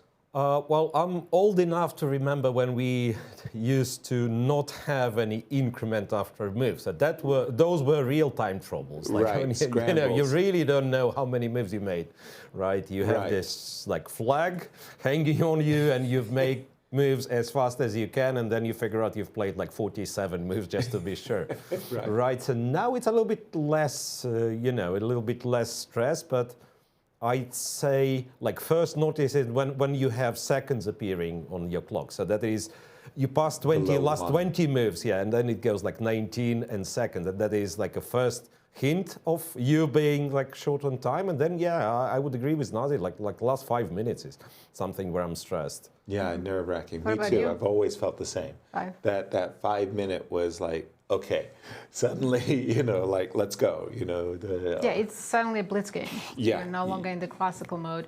And Wei Yi has played queen d2. I take everything back. I guess it is a human move. Yeah, because what's better than taking a pawn? But I Taking didn't it like with that pawn's check. coming to f4 and it's getting closer to my king. Well, let's take a deeper look at that move f4. Again, with the clock times at 5 minutes, Wei Yi might be thinking, that move h4 a moment ago, why not break up the But team? queen takes a2? There's like, Wow, you're moving away the from... queen and rook are coming towards my king, and I didn't want to allow any of that. Well, wait a minute. Okay, you're not threatening. You can't be threatening queen takes b2 because I've got a check. You can't be threatening. One check. Okay, just one check. Just one check. Is it only just one check? Okay, let's go. C7. Let's say queen takes b2. I can't play c7. You don't take my queen. You come back with check. Yes. Oh no, sorry. I wanted to say that. Somehow we are not lost here. The engine still says it's fine. I notice the bar hasn't moved, but I guess I have even this. Oh, not c7. Sorry. I don't want to lose the pawn, obviously. Check, king moves. Check, king moves, h8. Go c7, I still have queen c1. c7, queen c1, yeah, I see I guess that. you can take bishop g5 and your king is safe on h2. That's what I wanted to say, the inclusion of h4. At least I have, Yeah. I can... No, I think black has more to worry about here because you're threatening some queen f5s and yeah. And your king is on this diagonal, but if I ever do get a nasty bishop f4, bishop e5, you're going to be crying. So maybe, do we have f4 on the board yet? No. No, Anish is thinking he has plenty of time, 25 minutes. Miro, the game just got enormously sharp. Nazi was complaining that encouraging f5, f4 is not what she wanted to do. But after f4, h4, it's double-edged. No, that's one thing, Yasser, but I was waiting for you to figure out why computer wanted to go queen d2. Because in your queen d4 line, you guys were worried about rook e4. Remember? Right. And now what computer does, it goes queen d2, you go 4, and then it goes back to d4. Okay. So if you go here, bishop takes, and you don't have rook e4. Well, by the way, bishop g5 is a terrible mistake, as it turns out. I thought I figured it out. I cracked the code. No. It is like white's holding, but it is as complicated as it gets, like some c6 moves and so on. I wanted to step up here and say queen d6, which I would agree with you guys looked like the most natural move. Sure. I'm not sure if it's as hopeless as we wanted to Breaking news, I'm so sorry to interrupt, Miro. Yep. Wei Yi just blundered. He played c6, and Wow. Anish has a win. Queen a7 again. He blundered this. Yeah, queen to a7, Yes, and now your idea. wow, king h1 and queen e3. Wow. So queen d5, queen d5, king h8, and the queen covers both d4 and e5 squares. Wow. Huge miss. What an opportunity. If What Anish an opportunity. finds this, wins this game, wow. King h1, and let me just put this on the board again. King h1, queen comes to e3, protecting the square d4, attacking the queen, queen d5 check, king h8, and you can't deliver. You have nothing. You have nothing, yeah. But okay, I I can't. feel like Wei Yi underestimated the weakness of his king completely because he didn't include h3 at all and now opened up the diagonal on his king. Okay, I still don't see quite the F3? win. F3. Oh, check. I told you, And when rook pawn takes comes to b2. f4, it's coming too close to my king. Okay, F3. Wow. Okay. Okay, I'm still catching up. So the problem is anytime I capture and open up the second rank, there's a check, and rook takes b2 as mate. Wow. And Anish has 20 minutes to figure all this out. And it starts with queen a7 I check. think it's all pretty straightforward. Oops, I mean, excuse me. he's not going to miss this opportunity. A Well, gift really given to him. well, c6 has always, you know, in Wei Yi's mind, he's missed queen a7 check. There's no question. But in his mind, he was thinking, okay, I'm stopping any of those queen takes a2 variations because c7 just wins the game. So he thought he was being clever. Instead he opened up a check here, queen e3. By the way, I can't play king f1. You check me on a6. And that's just too simple. if you spot queen a7, which of course you do, it's all very simple. Yeah. And this Queen is a6, yeah. this is a nice one. Just take on c6. You can include the check. I don't know if that's better, but yeah. Yeah. I think, yeah. So we're going to go after queen a7 check. We're going to go into the corner, king h1. You're going to go queen e3, reminding me of a back rank. I have no time to trade queens and try and... So I have to give a check. You go king h8. Now look at my first rank. This now it feels white is lost, and h3, this was exactly f3. what I was afraid of, and I didn't want the pawn on f4. I've lost the similar situations enough times that I know I don't want to allow f4, f3. Right. If the pawn was on f5, you'd feel a lot better right now, wouldn't you? Miro, opportunity is knocking.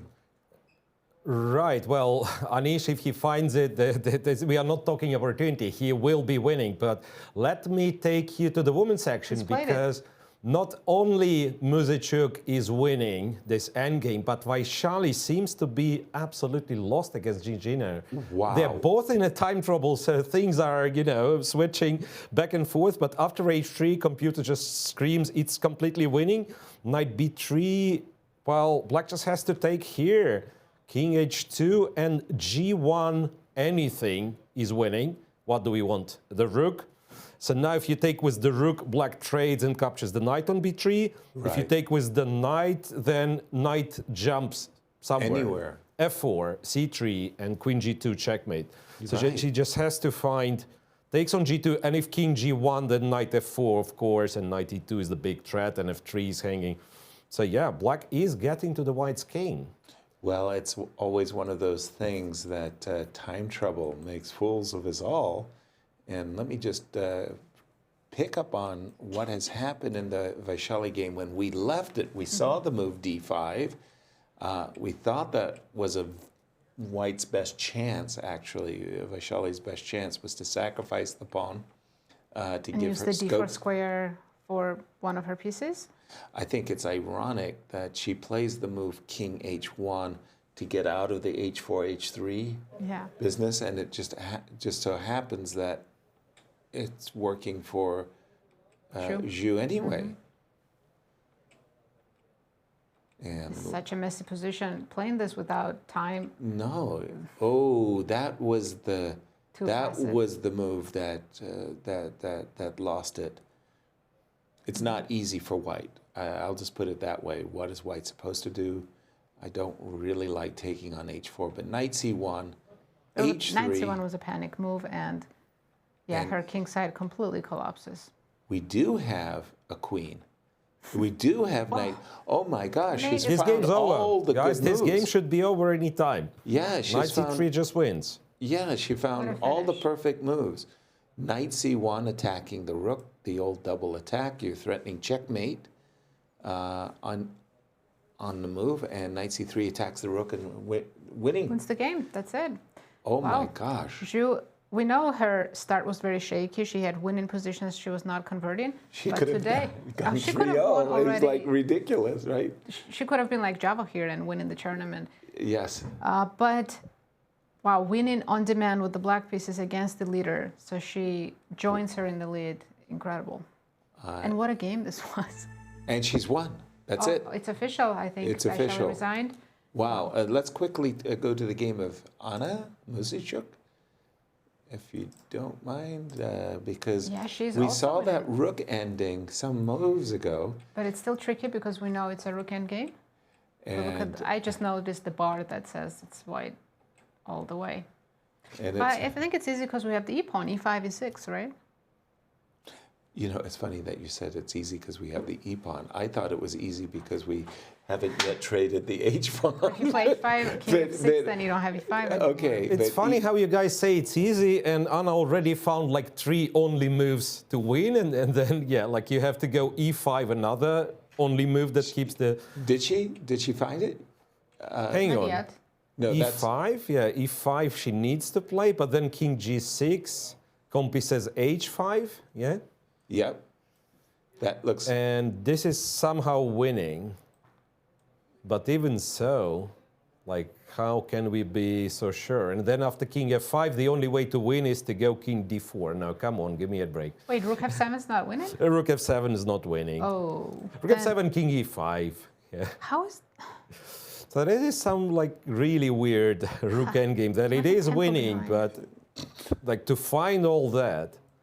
Right. I guess like e5 is very logical, h5 is very logical. Okay, so just a second. I mean, you can't fault Alexandra because from what she understands about rook and pawn game, what we've all been taught, in fact, is that your counterplay against the b pawn is to create a mess on the king side.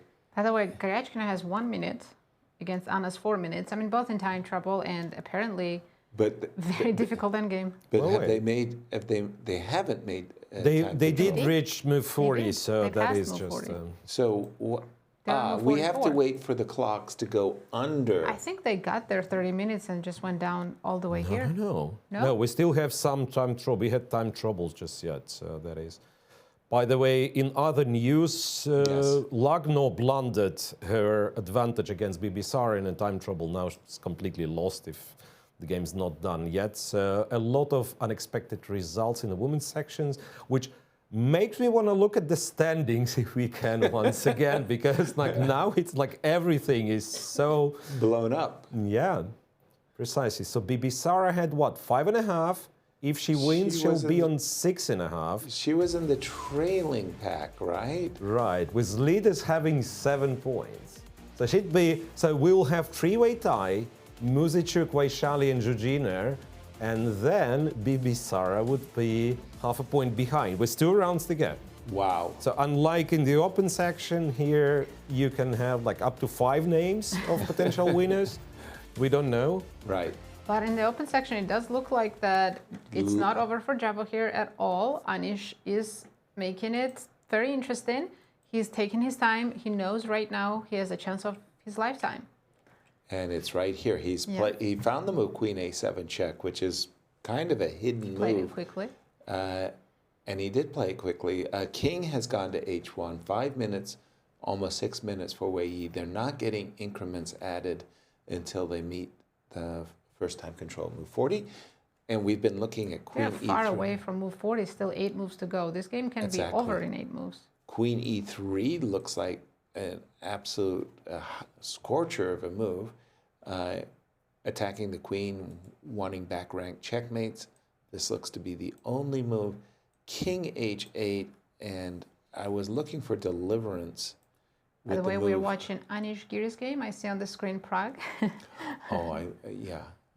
And what I've been looking at is Queen E3. The problem with H4 is I'm actually losing the H pawn with the check. That too, but I think F3 ends the game on the spot. That's the thing, Anish now, it's not like he has the only moves. Yeah, F3, this is the line we looked at, right? No, last time I was playing H3. Oh, okay, F takes G? Queen takes G2. Losing, right? Queen E1 check. Queen E5, Rook B2, this has got to be over. Queen E5. Yes. So Queen E3 is the winning move. Queen E5 check, just a second, hold on. I still, no. Rook take, the thing is you don't have anything on Black's king. Right. Nothing, not a single check. No. And Rook takes B2, if this is not winning then. Well, you're just crashing through. Yeah, this is just mate is coming, right? Yes, exactly. There's just, now the king is far too exposed. Okay, so even against H4, F3 is a winner. Do you think Sindarov is a little bit worried right now looking at this position? No, he's playing video games. True. He's not even looking at this I've got my connection in Cyprus who's keeping me informed. It's all about the video games. I hope he has a lot of lives in whatever games he's playing. So just to rewind here, H3, F3, bishop takes G5. Take on G2. Take on G2. Take on G2. That's mate into Rook B2. Rook takes B2, mates. I have to play Queen takes G2. And you give me a check. Forward, check, and take. Those are the easiest lines to calculate when everything is forcing and only moves. Right. When you're staring at mate in 1, it's kind of easy for you to find queen e5 check. When you go back, now it's rook takes By the way, b2. all these lines happen before they reach move 40, so...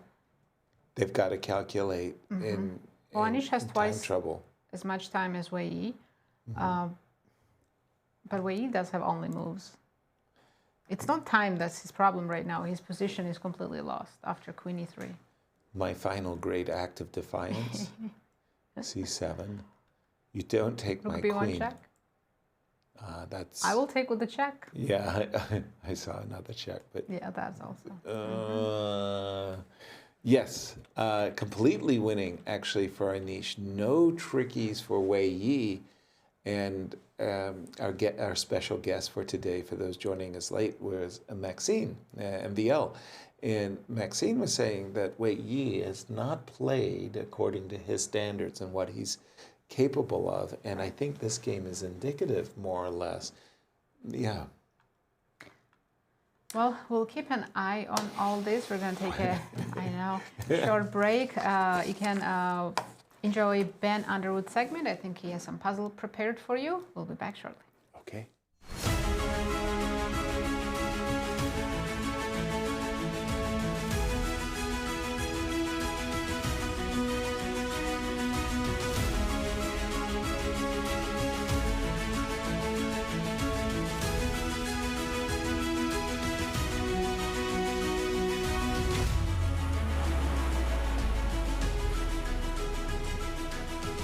Hello everybody and welcome back to your coverage of the 2026 candidates. My name is Ben Underwood, statistician at the St. Louis Chess Club. We're going to be looking at a little bit at these players, looking at some of the brilliance and blunders that have happened so far, and specifically answering the question about opening preparation. Who's been the most prepped and has it helped them win games in the tournament? So don't go anywhere. We're going to get started right now. But before we do anything, we have to look at the daily puzzle. Let's take a look. This comes from the analysis of yesterday's game with Yasser and Nazi. We reached this position right here.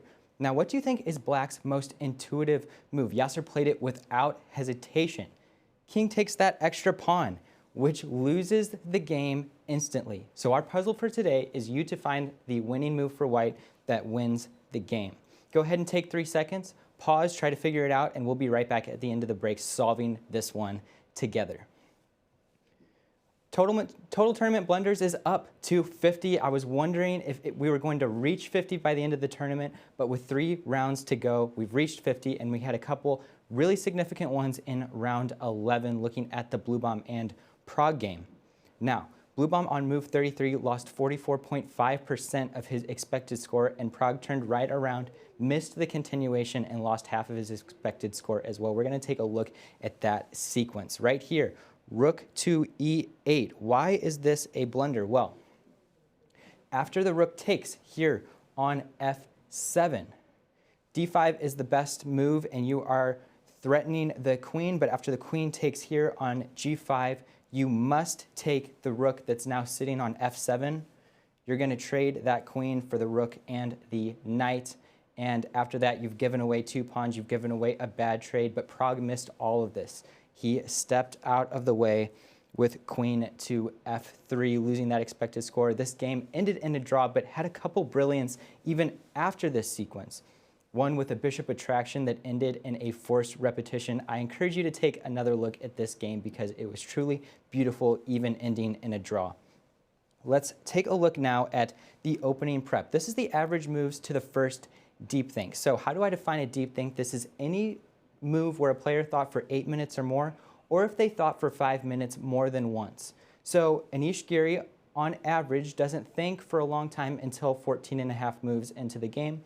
Bluebaum, Sindarov around that same thing right there. And then you look at Caruana and Nakamura over here at 11.6, a little bit less. Does that mean that they are less prepped? Not necessarily. You know that all of these players have certain openings that they know maybe 30, even 40 moves ahead. So it could be that just Bluebaum and Giri are playing openings with a lot more theory. This is why we have this second graph. This is the deep think surplus per player. So to explain this a little bit more, if I'm playing you and I decide to think on move 14 for a long time, but you thought on move 12, my surplus is 2. 2 in my favor, positive, and that is a number averaged over all the rounds played so far. So we have Pragg over here, around 2 minutes later than his opponent that he's having to think, and this is no surprise at all. Every tournament that I've worked and made this graph for, which Pragg is playing, Pragg is usually in the top 1 or 2 ranked players in this scenario. Usually he's playing openings that are a little bit weird, getting his opponents to think, maybe a little bit uncomfortable. So this is no surprise to me at all. But I'm remembering a FIDE social media interview where they asked all the players, who do you think is the best prepped for this candidates tournament? And by far the overwhelming favorite was Caruana right here.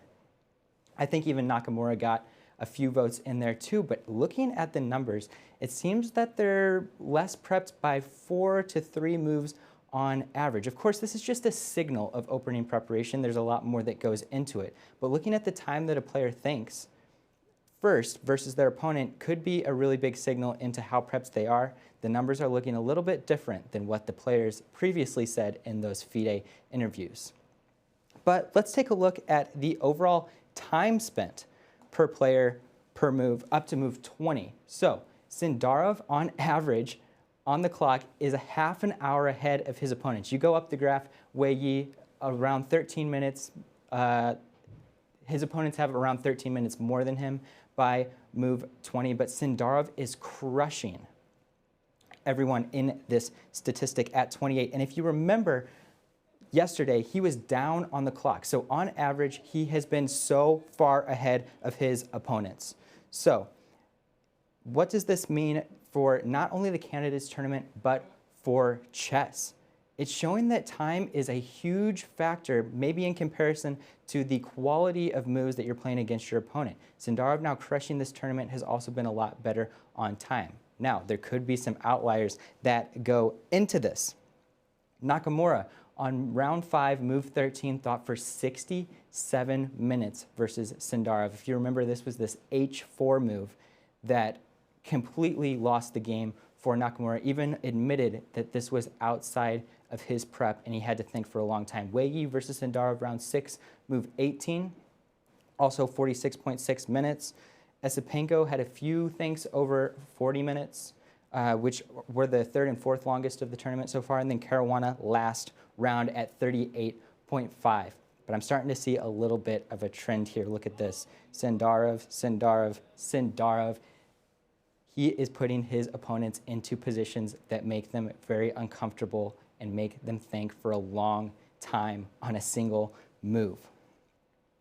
Back to the puzzle. Go ahead and take 3 more seconds to try and find the correct move. What is it? King to B3. Now, what is the idea here? Well, you're threatening rook to C4 or rook to C2. You come over here, and it's a forced trade of rooks, and that pawn's going to promote for free. So you have a couple ideas. Go ahead and get out of the way. However, once the rook checks on C3, same old song and dance, the king has to come back on either side, and you're going to get over there and promote for free. Is there one other trick that could maybe work? I was talking to Nazi about this one before the game. King to F1.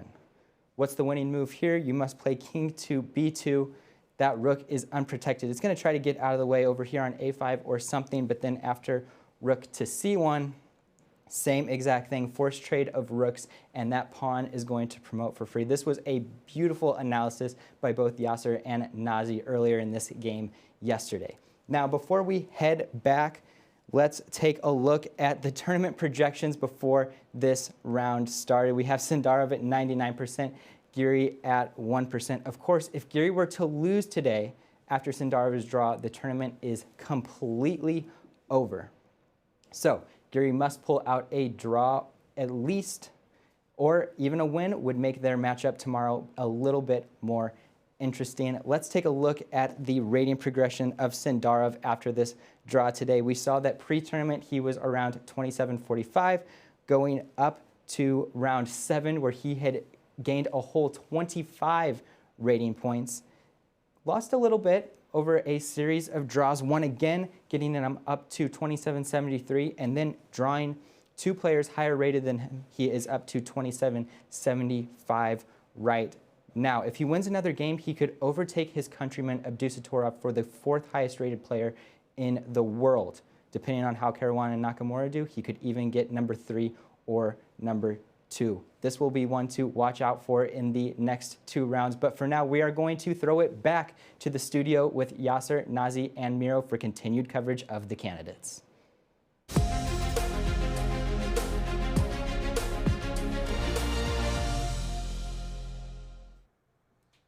Thank you so much, Ben. And we have to go straight back to Anish's game. Let's While do we're it. on break, a lot of moves came in, a lot of things changed. Anish didn't find the immediately winning move, Queen E3. And that would was just end the game pretty much on the spot. And making the tournament suddenly quite an interesting one. He found Queen C5, which is still He went for the second best line. Advantage for Anish. He's captured the pawn, and F3. Perfect move. Takes Queen C4. Threatening Eyeballing. Queen F1. I think Queen only move F1. here for Wei Yi was King G1, which he found. By the way, he's down to 1 minute, and there's still a couple moves away from the time control. Okay. And here, Engine doesn't love Anish's move Queen A2. And I think it's because it allows White to go Bishop F6 and set up some checks on the king side. And still, with 3 moves to go in the time control, I just feel like anything can happen, actually. This is very suddenly dangerous. Yeah. Well, I would probably just drop back with the queen myself and say, okay, if I set up Queen F7. Yes, sir, but then I'll drop back with my bishop on C3. Yeah. Now, ooh, okay, before we discuss this, Wei Yi played King F2, which is instead of Bishop F6. Yes. He has played the move King F2. Which is not nearly as good as Bishop F6. Okay. But okay, at least his king is not getting mated, like in the lines after Queen E3 he was getting mated. His king is alive, but... Okay, I'll drop back with the queen. The queen did my duty, which was to take a pawn. Next H4. duty. H4, I noticed. H4. Okay. It's funny, I've got another one of those, lateral checks. Yeah, Queen 8. No. What am I supposed to do with my king? We do have Queen E6, H4 on the board. These are very human moves in terms of practical. Yeah. Your pawn down. Wei Yi's going to reach the time control. You grab the pawn. Yeah. You he only the has pawn. 1 move left, and then. The question is Black still really winning this, or Black is just better? Miro, jump in on that. I mean, I still favor Black, but it wasn't the decisive advantage that Queen E3 would have brought him. You're absolutely right. Is Black better? The answer is yes. Is Black winning? Probably not. Probably not. Yeah, if we go back here, indeed, Queen E3, we've already spoken about. So after Queen C5, C7 was found. Okay. Rook E8, then H4 would be, better than H3. After H3, Black is back in the business of winning it. We went all the way here, and then you said Queen A2 wasn't really great, but I'm not sure if the engine is not misleading us, because Queen E2 is what engine wanted, and Queen E6, forcing this way the trade of queens. But I'm not sure if this one's winning, because I can imagine somehow Black improving the position, so on and so forth. But in order for Black to win, you really have to pick both white pawns A2 and B2 without exchanging for the A pawn. Right, so it's feels like so many chances for White to go B3 in the right moment, like A3, Bishop C1 even. Miro, Wei Yi just reached move 40 in the current position. Anish still has to make the last move after Bishop F4. What is the Bishop F4 -1, but nothing decisive. So like Rook back to F8 and Rook E8, -1.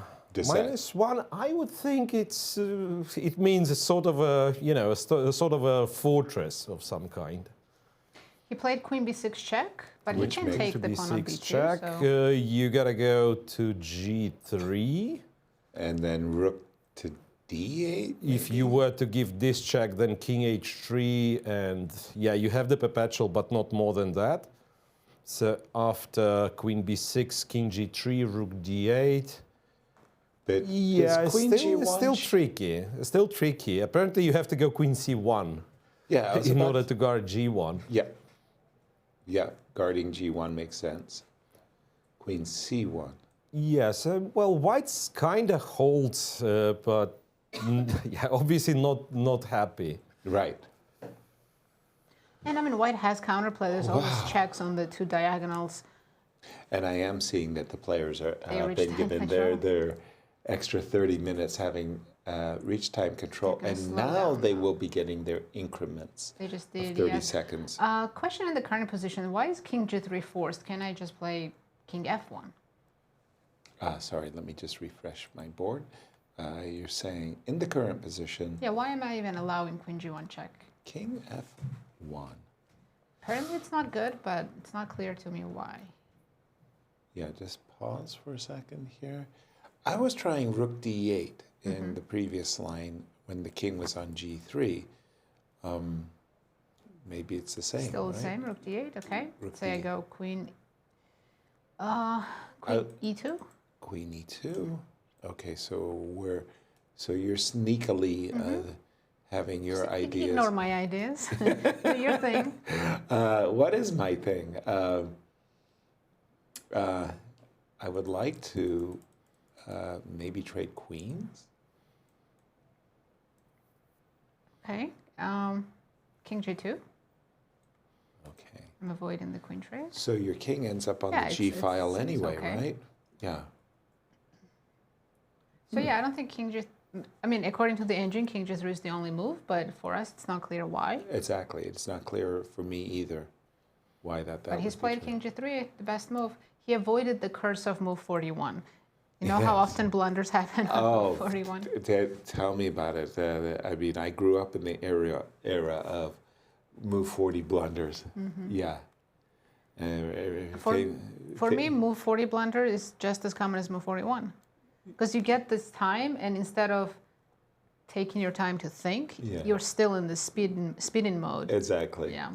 Yeah, we were also told that you can't be 100% certain you had made move 40. You might, on your score sheet, have Messed it up, right? it up. So play an extra move. You're right. And Miro, how are the ladies doing? Well, we already know the leader has lost and got caught up by her opponent. Yes. Zhuzhina wins. Then Anna Muzichuk still plays her winning rook endgame against Goryachkina, so potentially that's another leader. And then Katerina Lagno, who had an advantage with the black pieces, now, well, she spoiled it in the time trouble and now she's lost. So that was the position about move 33 or something. Yeah, rook d2 was fine, e6. And you can tell, even though black is better, it's a very, very sharp position, right? F takes, queen f4, attacking the d2 rook, and then black had to find bishop c6. Apparently it was the only move to get an advantage. And then after rook fd8, f e6, pawn happens to be very dangerous. Black, well, still had a chance to keep it balanced, but then after rook d1 and a trade king g2, pawn is no longer possible to stop. So bishop c6, queen f7, and queen f5, and e7, queen b7, check on e6, and queen takes c6, e8. Nice. So that's what? That's an extra piece for Bibisara Sabayeva, and I guess they will be wrapping up the game shortly after rook f8. Yeah, Yeah, very- rook f8, rook h8 checkmate, Stratton's. Will not be surprised if the game ends right now. Wow. I'm sorry to say, for both Bibi and Kate, they have had roller coaster tournaments. absolutely. I mean, winning Every and day. losing positions kind of go back and forth. And I mean, eventually your stress levels just go explode. Or do you just adjust to it, that you're always playing like this, so it's your normal? I don't think. How do you adjust to something like that? Because I mean, your adrenaline rush is Yeah. just overwhelming at a You certain get used to moment. it. as Javokhir said. Actually, Wei Yi just made a mistake, so maybe we should jump back. Okay, I'm here with Wei Yi. The last I saw was, okay, hold on. Let me refresh my board. According to the engine, at least I saw the question mark on the board. I don't know why it's. It was King G3. Oh, he did play Rook D8. See, the bar went all the way down. Object Queen E2. Why is the most natural looking move bad? Is it Queen G6 check? King. Okay, let's have a look. Okay, maybe if you go King H2, there is some tactic. Queen G6, King H2. Or Rook C8. Rook C8. This is not good. So you have to. You have to go King H3 then. Alert. You're right. King H3 after Queen G6. Probably only move. Bishop G5, H6 looks terrible. Okay. Sorry, Queen G6, King H3, yes, and then? And then what does Black do here? This guy is a potential weakness, no? I mean, you've got ideas of Queen F5 check. Rook F8? Yes, exactly, Rook F8. Maybe Black is winning a pawn and going to the endgame, winning endgame. In these positions, I'm afraid of this one, right? Yes. This is what chills me. Yeah, it's still difficult to play for Wei Yi without making mistakes because his king is so weak, his pawns are all spread out and hanging. Exactly. Can I do, hold on, am I blundering something? If I could anchor my bishop, maybe it's not so bad? I see the bar hates my move. It says it's lost completely. I mean, why? I'm doing the most natural move in the world. I feel like I'm getting punished for playing. Yeah, so you're not gonna. I just saw it on your engine. What? King F7. Oh, be is serious. -4. Be serious. No one's finding that. What? King F7. What? I thought I was anchoring my bishop nicely. I think with Rook F4. G8 is coming with mate. I've got Queen C4 Then check. Queen E6 and the endgame is lost. Wow. Just to update the viewers, Bibi Sara did convert her game and takes down Katerina Lagno. Which brings Bibi to a half a point behind the three. Two tournament co-leaders. Possibly 3 if Anna Muzichuk wins her game. Speaking of which, Miro, did Anna win her game? Not yet. Not yet. But she found all the good moves so far. Okay. And she still has to find more. That speaking of, like when we switched to this game for the first time, we said it's a winning rook endgame because the engine was saying so. But she found already, let me count, 6 only moves in a row, and she has to find more because once again, I see the engine gives +4 if you go King C5, and if not King C5, then it's just equal. And she just played it. I guess it's understandable because there is no other way of making progress, right? So King C5. As much as I want to make it dramatic, it's the only move, but it's the only move that makes sense. So King to C5, King E5, and then... Rook F7? Rook F7, G4 is a draw. So apparently King C6 or Rook D7. And Rook D7 is something I do not necessarily understand. Rook D7, yes, coming back to Fabi's game yesterday. So you push F5 and then you get Rook D5. You go to one of the files, it's D6 or D4, and then Rook B4. Right. So that's recurring theme we keep seeing. Yeah, after Rook D7, Black is in trouble because you are threatening Rook D5, then another check with the Rook, and Rook to the B file. That's nice. Are we seeing the exact same pattern 2 days in a row? When I've never seen it in my life before. Yeah, right. You should study the Dostoevsky. I was going to say Dostoevsky. Yeah. Let's check a woman's updated standings as some results have come in. Currently, there are 2 co-leaders. Shujiner took down Vashali today and joined her in lead. Anna Muzichuk is very close to winning her game, so it would be bouncing up to that 7, tie. right? And Bibi Sara will be only half point behind the leaders with still 2 rounds to go. And that will be your potential challenger out of that group of 5. Group of 4 at the time, but yes, I mean, I think it's 25% chance for all of them at this point. Well, I'll take the half point, but wow, that is crazy. Half point, if she has 2 whites out of, if the last 2 are white. And yes, sir, Bibi Sara, she's one of the favorites, right? Well, I had predicted that she would win Yes. the tournament. As it turned out, I was doing really well through the first 3-4 rounds, but then she had a slip in that middle of the I'm event. just going to point out that if Bibi Sara wins and Javokhir wins, 2 players from Uzbekistan both winning the candidates. Wow. Well, she's from Kazakhstan. Wait a second. Oh, you were so close Okay, on I was that close, one. but not close enough. No. That move, King F7 by Anish to win the game would be remarkable. I'm still with the game between Wei Yi and Anish. They have made the time control. Let me emphasize that, because that was a key factor, the time trouble. Did he play Queen C6? Wait a minute, what have I got Yes, here? he didn't give a check. He did not give a check. Okay, does that spoil? Because it does. A little bit, The but Queen G6 check, was better. but maybe by a lot, right? Because we were winning.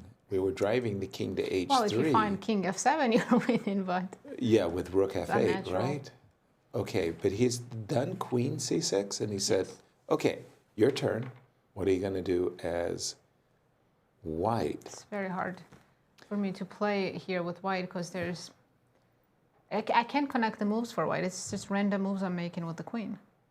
Well, the thing is I can understand from black's point of view, black might want to play King F7, Rook G8, Rook E8, now that the queen is on C6, and try to play for a light square attack.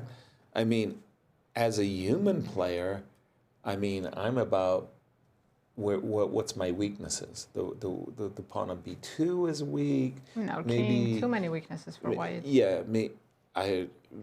if I could anchor my bishop on E5 by playing bishop E5 and F4, yes. You I feel like that in a rook versus bishop ending, I've got some chances of holding. Maybe but white needs to play actively and go queen E5. bishop E5, I'm a Still little... king F7. Yeah, G2 is a problem, G2 square. Precisely. Anytime, you go king F7, anytime I reach for this pawn, and you go check, this G2 square comes back to haunt me, and I have to... No, queen C5, and I feel like we're almost checkmated. Oh, jeez. That's nasty. That's not what we want. That so is maybe not he what we needs to want. keep the bishop close by. So you were Go mentioning queen queen E5? I just want to start giving some checks. I want to have an active queen. But your check Queen is gonna- G6, king H3? No, I'm saying queen G5 check is Oh, going to be no. my queen If you G6. come king F7, Gotcha. Okay. I want to start giving some checks. Okay. That makes sense. Wei Yi played H5. Whoa. We were not looking at that move. H5.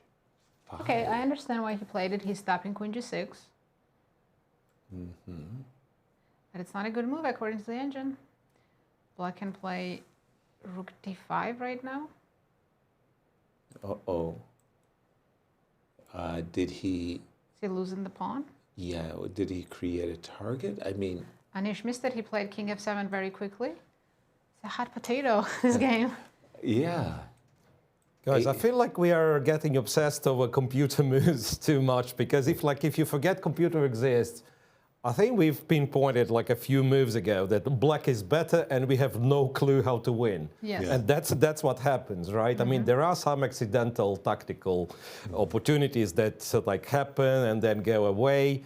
Indeed, rook d5 somehow was winning this game or like getting a larger advantage. Yeah, but even so, after king h4, like I'm seeing those lines and I'm not sure why they're winning. Like king f8 is better than the other moves here, for instance. Like how often do you play king f8 in this position? Not even to f7. So it's really weird, right? Right. So for now, I believe like play is doing something which is sensible, Right. at least, right? So You're and then covering- then now queen e5, you probably have to find, otherwise you're losing. That's what computer tells me. But now at least I understand why, because rook g8 is a threat, right? And then some queen c5. So queen e5 centralizing the queen, covering c5. And But then you're if rook allowing rook g8 e5. played, then you have to be able to go bishop g5.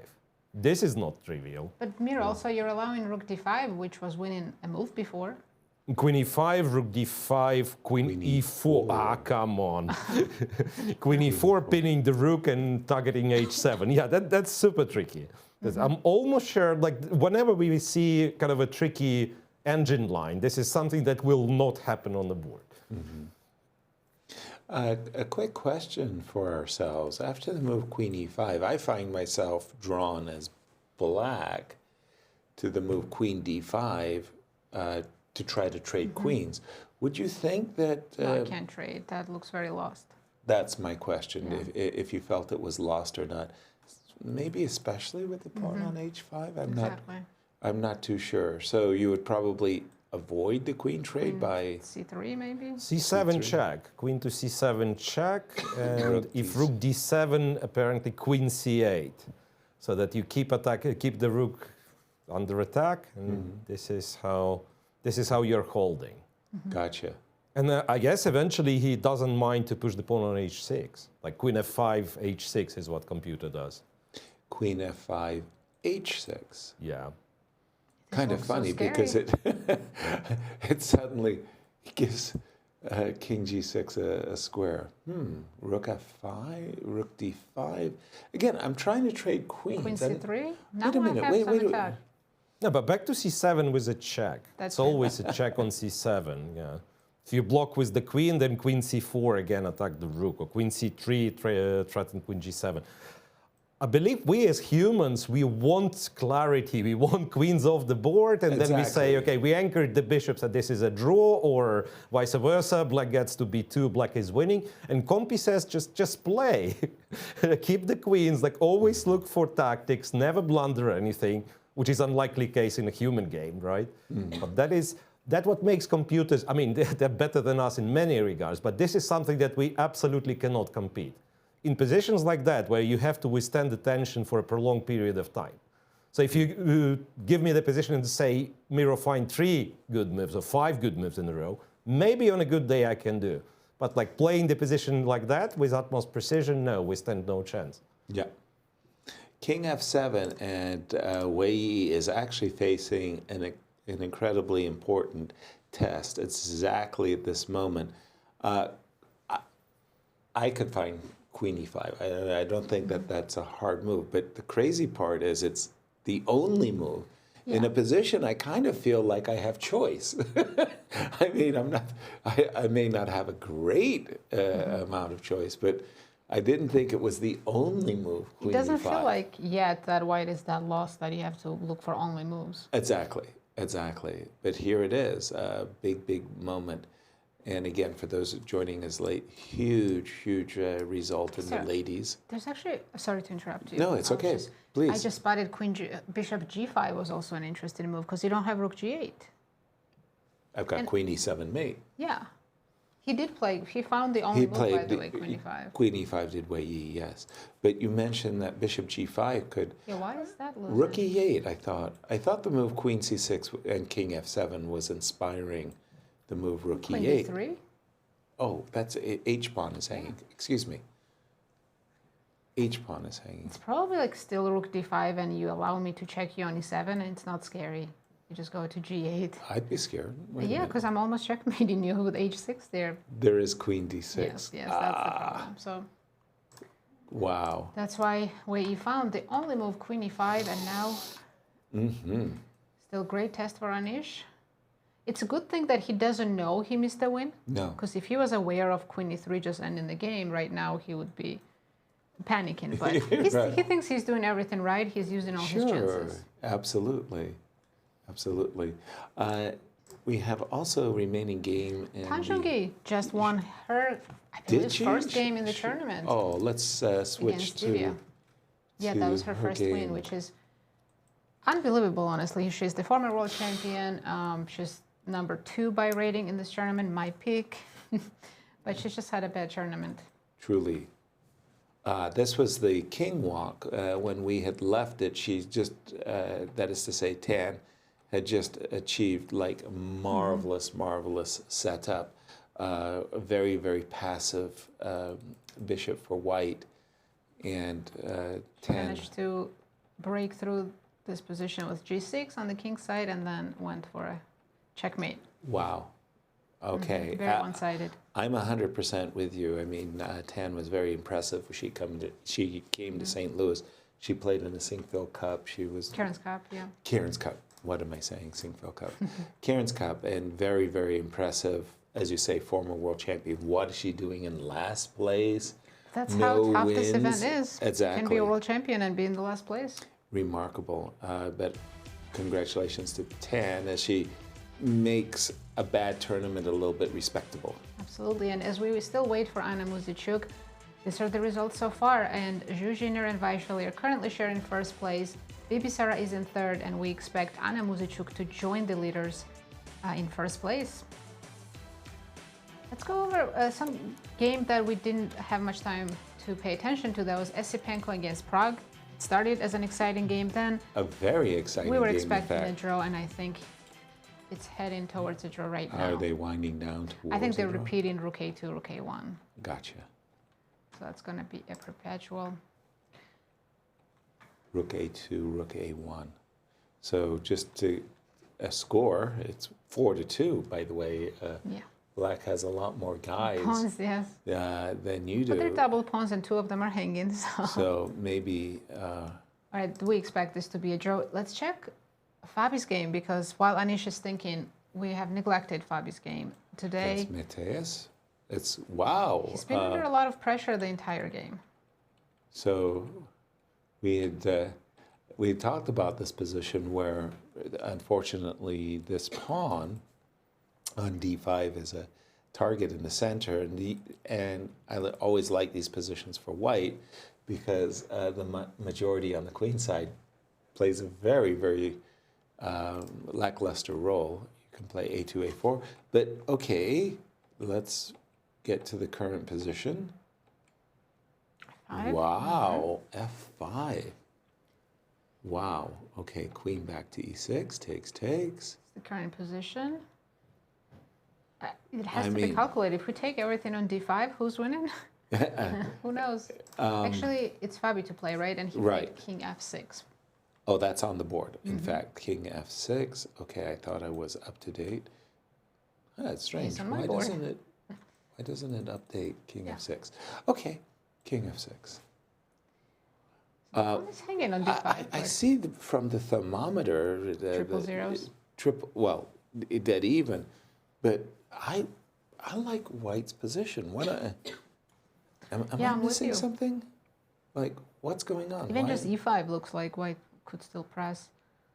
Well, okay, so give me a turn. If I go queen here, okay, I hope I'm tricking take. you.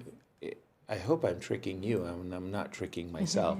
I wanted to Maybe king f5, king e4, is that crazy? king f5, king e4. If you It's take with not- the knight, which I yes, assumed you were going to. that was my intention until I saw the move king f5. Oh, well then you've got a very nice blockade suddenly. No, that's not what I was trying to achieve. So maybe queen f5. By the way, am I up to date with the board? Huh, I think no. it's lagging a little bit. Oh, yeah, this is correct. They just took on d5 and white retook with the pawn. Gotcha. So I am up to date. So we're now in a queen and pawn endgame. Oh dear, to begin with. But white's What's a your choice, double yeah. pawn ahead. True, but it's still Fabi who has to be a little bit careful. Exactly. Anish is still thinking. I'm keeping an eye on that game since that is absolutely important For the standings. for the standings. Yes. For the entire tournament story, actually. We want to make round 13 to be an exciting round where... Have some drama. Yes, exactly, where Anish could, under amazing circumstances... Well, honestly, if he wins today, it's not even that unthinkable. Tomorrow he has white. Exactly. Javokhir can collapse under pressure, and then there's half-point difference going in the last round. And the crazy part is he's had a near 3,000 performance. Yes. So Anish would have to have, as well, a near 2,900 performance. And this is what Anish's next 2 days look like after this round. He'll enjoy a rest day. And then he's facing the tournament leader, Javokhir Sindarov, with white pieces. He will have a chance to put some pressure, maybe trick him, get him in his prep, and possibly win the game. And in the last round, he will be facing a very solid player from Germany, Bluebaum, with the black. Not going to be an easy game. Not at all. But Queen e5 by Wei Yi, and Anish has been, well, 5 minutes in the tank. Miro, jump in on this one. Crucial game for Anish. Absolutely.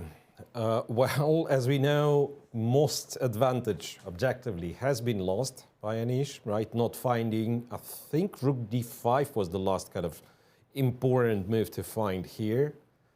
But again, it was quite tricky, as we've already discussed. And after queen e5, what does he have to do, and how hard the task is? Because again, the best move is supposedly rook d5, queen e4, and you go back to g8 and you pretend that you have something.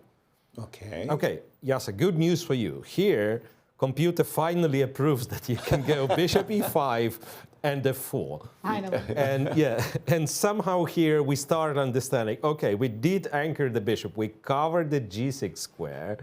So here we get this little bit of comprehension what's going on.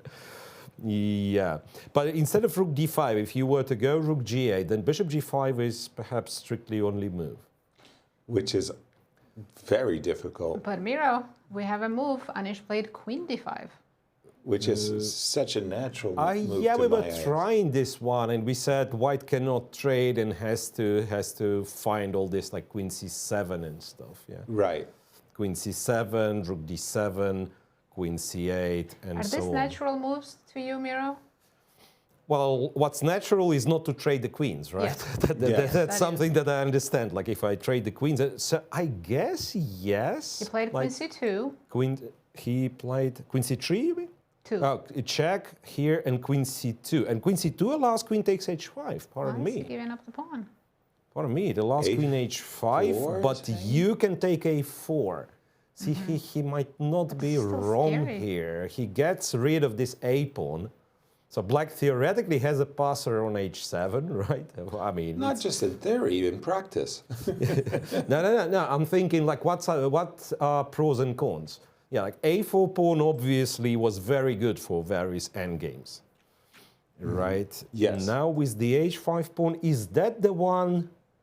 Yeah, I think, okay, that's far away, but just bear with me. I want to trade the queens. Right. I guess lose the pawns for white and remind ourselves, you know, that with the pawn on h5, it's a win, I guess, without the f3 pawn. So this one, computer thinks is just a draw. I guess it's some sort of a fortress, some form of a fortress. You just hover here. But what I wanted to show is, yeah, okay, even something like this is a non-trivial win. But if you were to go to h4, this one is a draw again. Wow. You see, the thermometer is coming back. Right. Yeah, with the pawn on h4, it's a draw. So we are, in reality, we are here, right? Or here, it's queen c2, so queen h5, queen a4. And white, I guess as long as he keeps the pawn on f3 intact, he is allowed to trade the queens. Which is like surprising to me, to be honest. Yeah. Surprising to me, because like just a moment ago, we were avoiding the queen's trade. But on the other hand, like if white realizes he's allowed to trade the queens, how black doesn't trade the queens? Like black king is out in the open, right? So you'll have like checks all the time, and black will have to block with the queen one day. So I'm guessing Wei is much closer to a draw compared to where he was a few moves ago. But Miro, include queen takes h5, queen takes a4, queen g6 check. Right. Where do you go? To the h file, apparently. Okay, let me try to go to f2. I think queen b6 blunders a pawn. Even king f2, queen b6, king g3. Yeah, you cannot take the pawn because d7's hanging, but you can go to g1, king h3. Okay, we are back to this territory, guys, where computer shifts variations and we don't know why, right? Check, and here, and again, we are back to 0.5, minus 0.5 that is, because Compi was saying queen d1, but My guess is this has to be a draw still. Wei Yi has included a check on c4, hasn't taken the pawn yet. Queen to c4. Is that a useful King check? f8. I'm not sure it's useful because now we are running into rook g7, right? So perhaps it's going to be one more check then. It's one more check, and then it's one more check. I'm getting more how is that confused by helpful this for ending. For sure, because why isn't king f8, and can I use the g file suddenly? I think king was badly placed on f7, so why am I thinking it? King Exactly, f8, that was my check, and then you go to g8. And then after this check, can I go back to d5 with the queen? Mm-hmm. Yeah. No, but then you take the pawn, and after this check, king f2, the king is safe. Safe. I have no idea why. Yeah, queen to c5, bishop e3. Okay, all right, c2 is covered. So we are back to this conversation that whenever we have an idea something's clear, computer tells us no. Queen c4. I guess the game's going to be decided when they're very low on time and somebody blunders something. Just to update viewers, Prag has drawn his game against Andrei Esipenko. They made that repetition. Yeah, I didn't get a chance to explain what the move queen c4 kind of threw as off track. Queen takes a4. I was thinking queen g6 and king h3, and I was like, this in my mind was a dream for black. This idea, all I need to do is go rook h5 rook d5 and you should win. Yeah, exactly. And I was thinking that if I could force the king to the h file, isn't it wonderful? Haven't I achieved the best? Here I come, Gukesh. Right? And then the move queen c4 check kind of like made me think, well, excuse me, queen takes h5, queen c4 check. Then it started making me think, well, wait a minute, I'm getting to play rook g7. You're helping me. Yeah, you're helping me, right? King is on f8. Anish has played it. King f8, right. And I'm asking myself, why did Wei Yi include that check? Because he didn't like something about immediately queen takes a4. That's clear. Can you take it now? Can I No, use g7. this? Yeah, this is my question. Immediately lost. Immediately lost? Yep. Like not even a draw? No. Not even a couple moves. Queen h4 check and then rook e7, right? And you're gonna my get king mated is in just the middle. getting, my king is just getting flushed out. So he gave a check on b4. Now After king f8? Yeah. Okay. We expect king g8. That's the only move that makes sense. But again, isn't black somehow improving at each step? His king was badly placed on f7. Now it's beautifully placed on g8. Wow. I think you have to give a check again. Queen c4 might as well, right? Okay. Does this queen d5? Okay, and then as Miro showed us, apparently king is safe on f2, so we just take here on a4. Yeah, we take on a4, and after rook g7, we can go to f2, but believe it or not, king h4 might be holding as well. No. Something that, yeah, well, try to beat me, or rather try to beat the computer after king h4. It's also non-trivial. Crazy.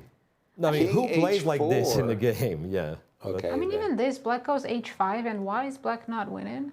Queen e8, and queen takes h5? No, queen's on d5. Here. No. Here. Queen After king f2. I do, but not queen h5. Yeah, I just go king h7. You don't have any good checks. Is the queen trade a draw? Apparently queen e5 is strong. That's... If queen e5 is strong, I'm wondering why Why queen not e4 queen e4? is not strong. Wow. Okay. Okay. There you go, and there you have it. So current position, 19 minutes to 16 minutes.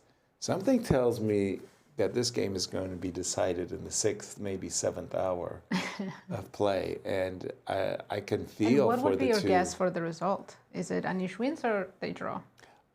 you know, I like the rook because the king, white king, is just so exposed at the moment.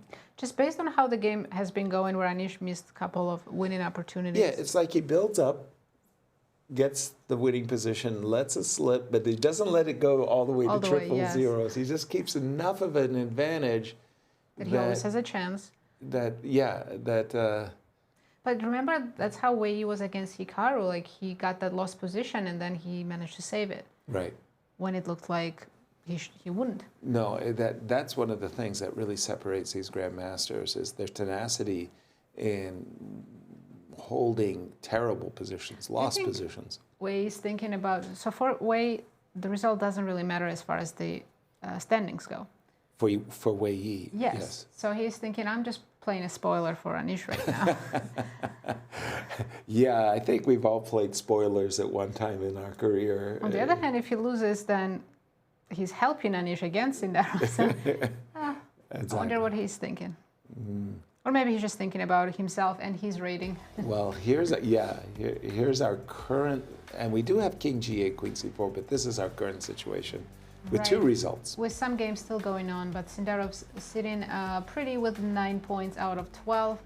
Anish is trying to get a win to have 7.5. Which would make round 13 more interesting because Anish plays against Sindarov on Tuesday. Fabi has 5.5, but we expect him to maximum draw his game, so he will only have 6 points. Exactly. And it's all about Javokhir and Anish. Yeah. It comes down to that round 13, and can Anish add some drama into I mean, he's already adding drama, otherwise it'd be over, right? True that. Queen f7 check, Miro. Queen c4 check, you mean? Yeah, Queen c4 check. Block the check with the queen, with the rook. With the rook is interesting.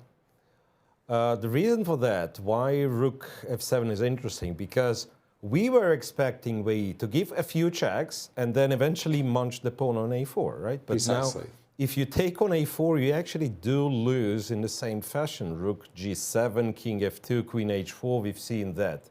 Or we've seen something similar.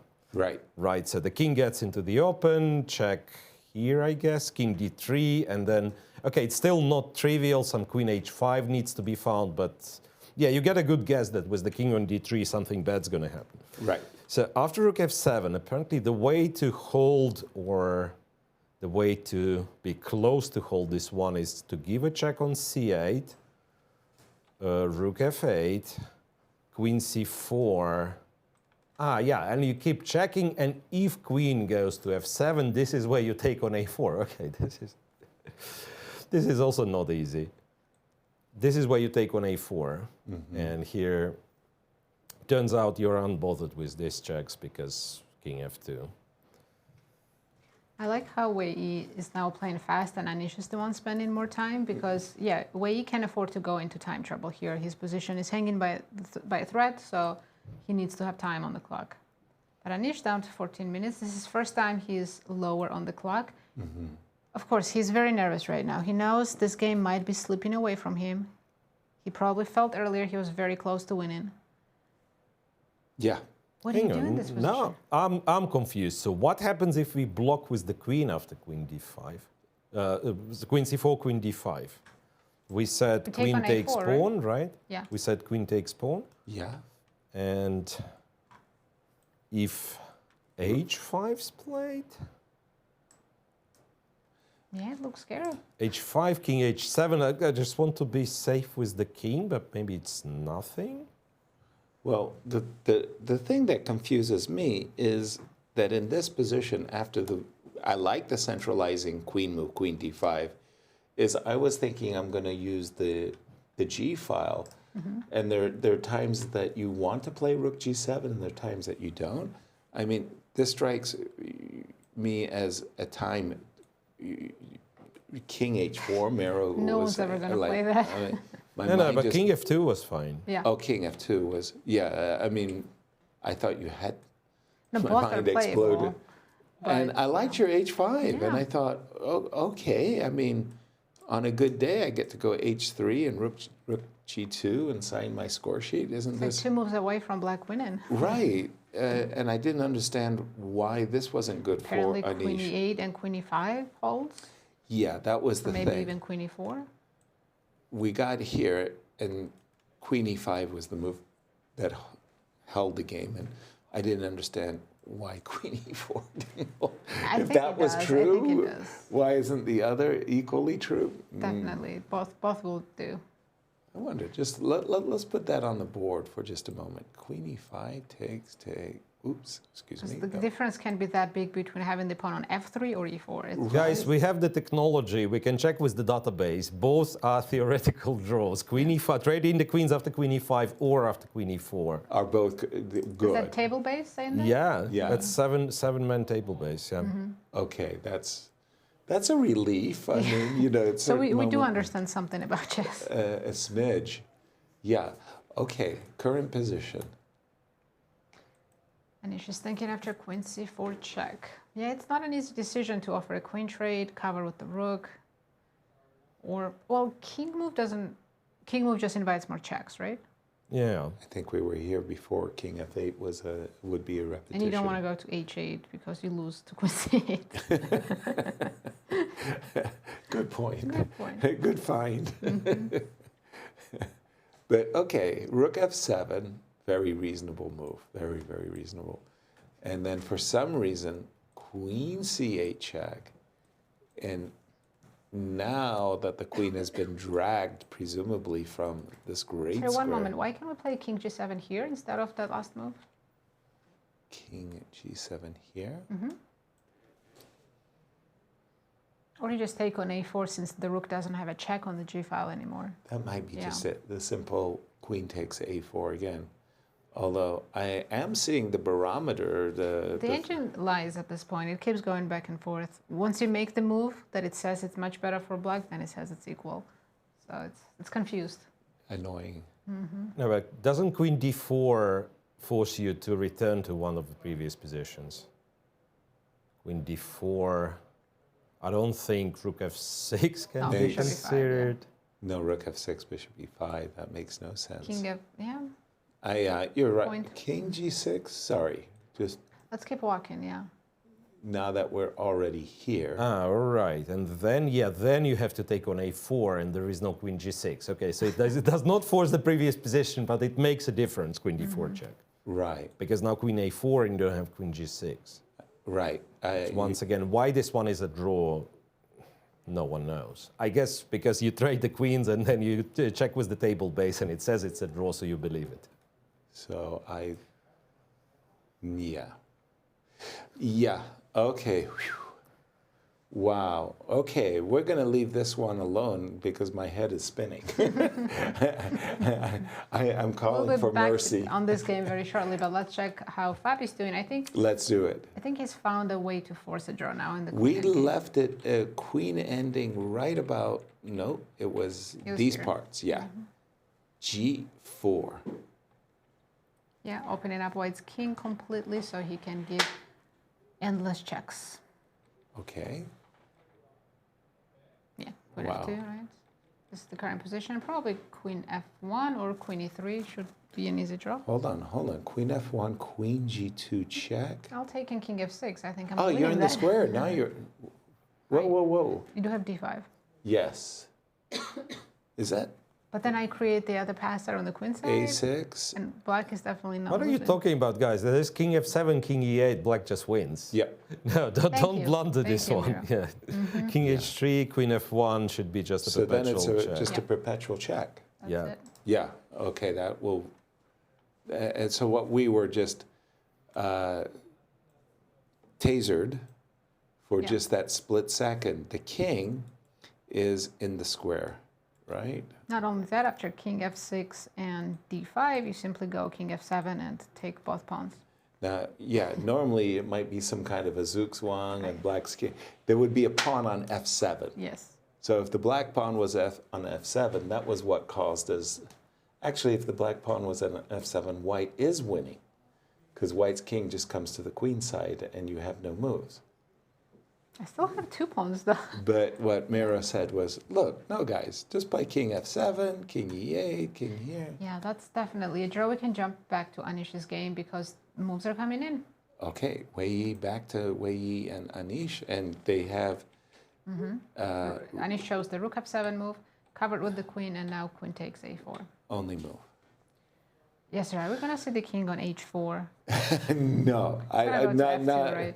not in 15,000 computer simulations. Don't say that because we've seen unexpected things happen. That would be like a 10 sigma event. You know the commentator's curse, right? Yes, I do. Trust me, I know very, very well.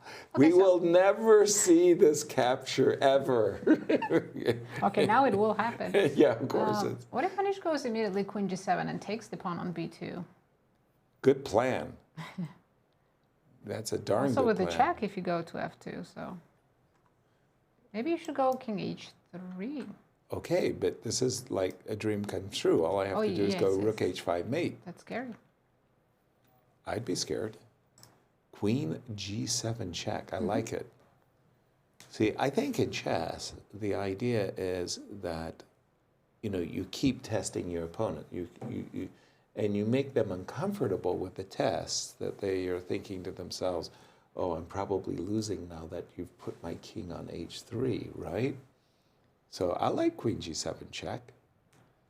He's played queen g6 check. Now I'm happy to play king f2. You're not taking the pawn with a check. Why would he not go to g7? Miro, jump in on that. Why not the obvious queen g7 check? In case the king goes to f2, that's a munch with check. You'd have to force the king You've to lost h3. me, guys. I was following Muzichuk's game, but yeah, let's go back here. So after queen a4, what did you say? Queen g7? Yeah, queen g7 check. Yes. And the king would have to appear on h4 in this case. Right. Or h3, because yeah, if you go back to f2, then of course, yeah, queen takes b2 with a check. But king h4, king h3 seemingly was holding.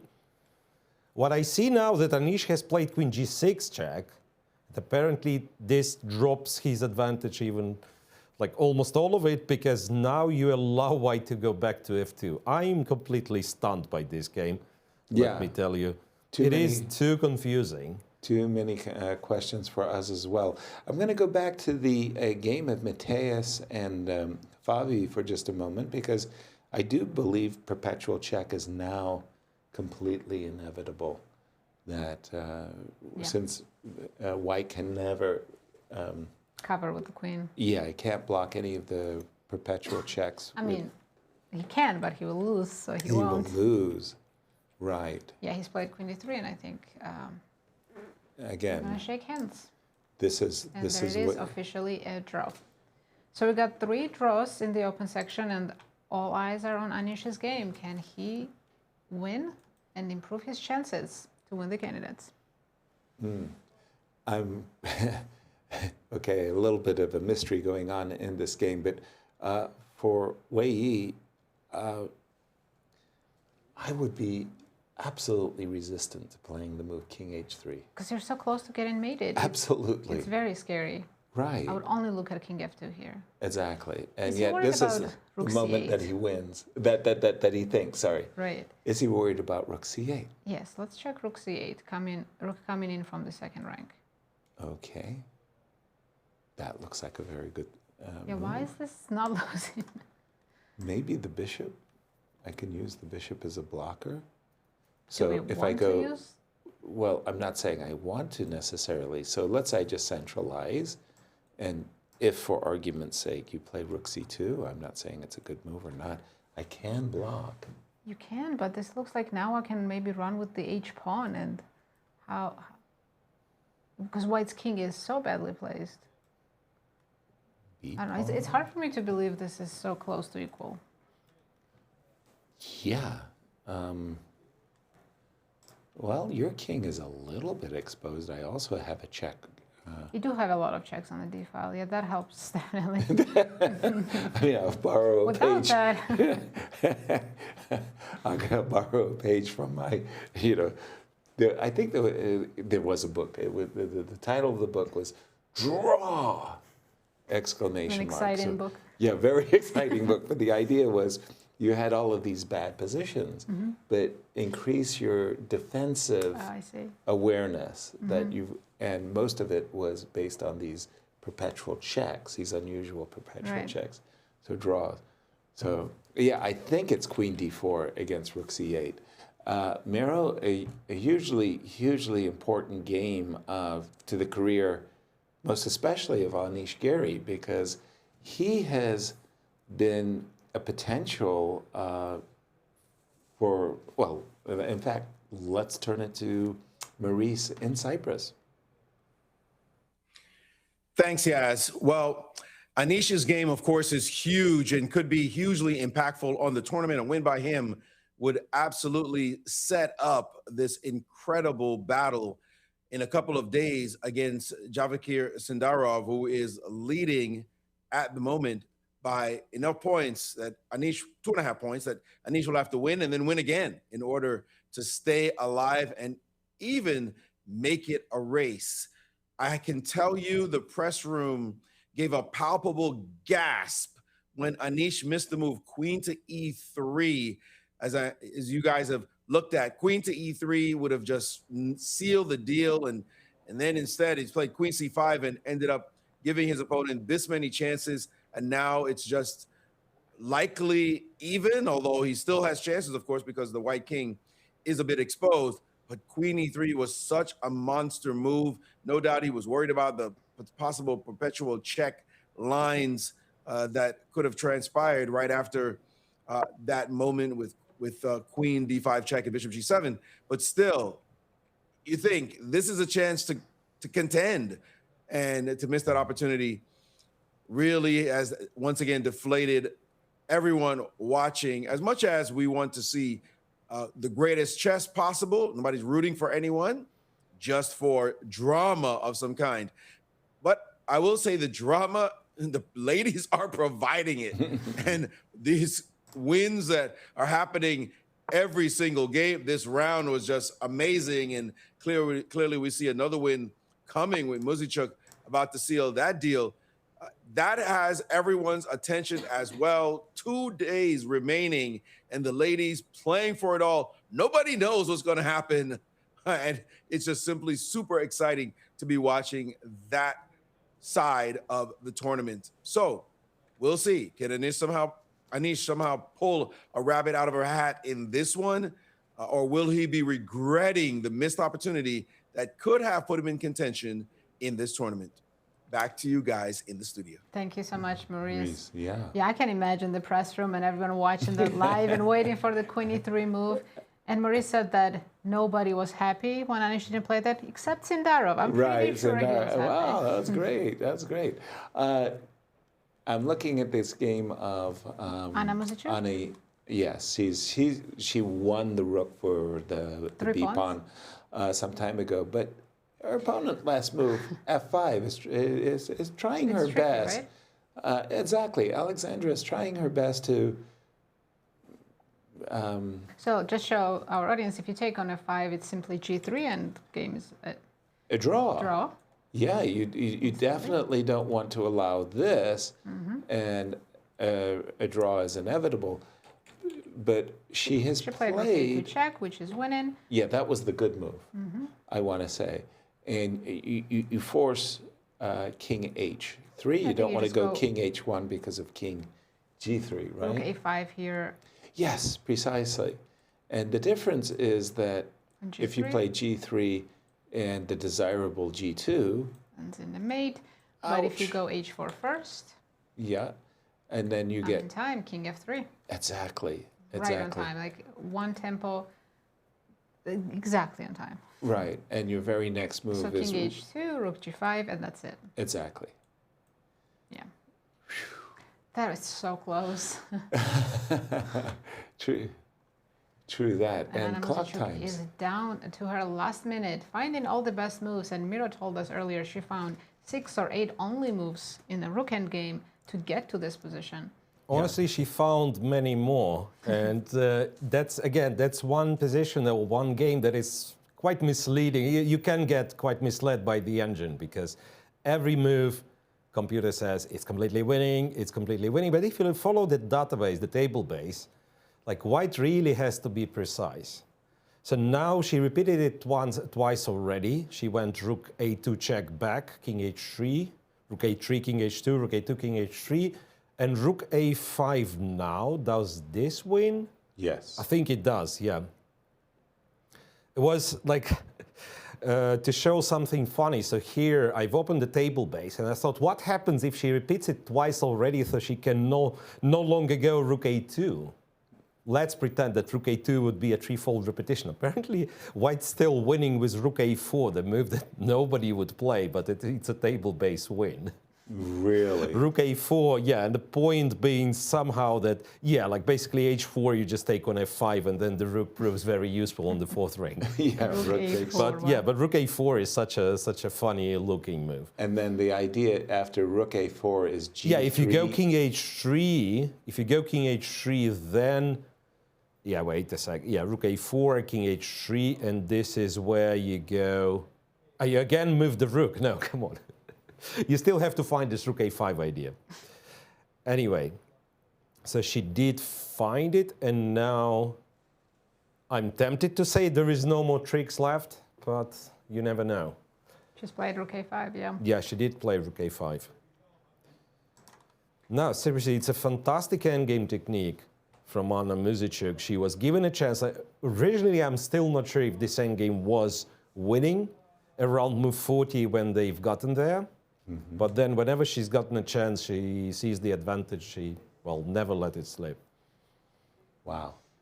Rook a5 on the board. And for Anna's fans, she's a last-minute replacement. And should she win this game, she'll be tied for first with 2 rounds to go. And every chance of becoming the challenger. What a Cinderella story that is. My goodness. Make a documentary on that one. Let's remind everyone what the standings look like in the women's section. Zhuzhiner, very important win today against Vashali. Now both of them share in first place and waiting for Anna Muzichuk to join as well. And Bibisara will be in clear fourth, half point behind them. No one else can get 6.5, right? Yeah.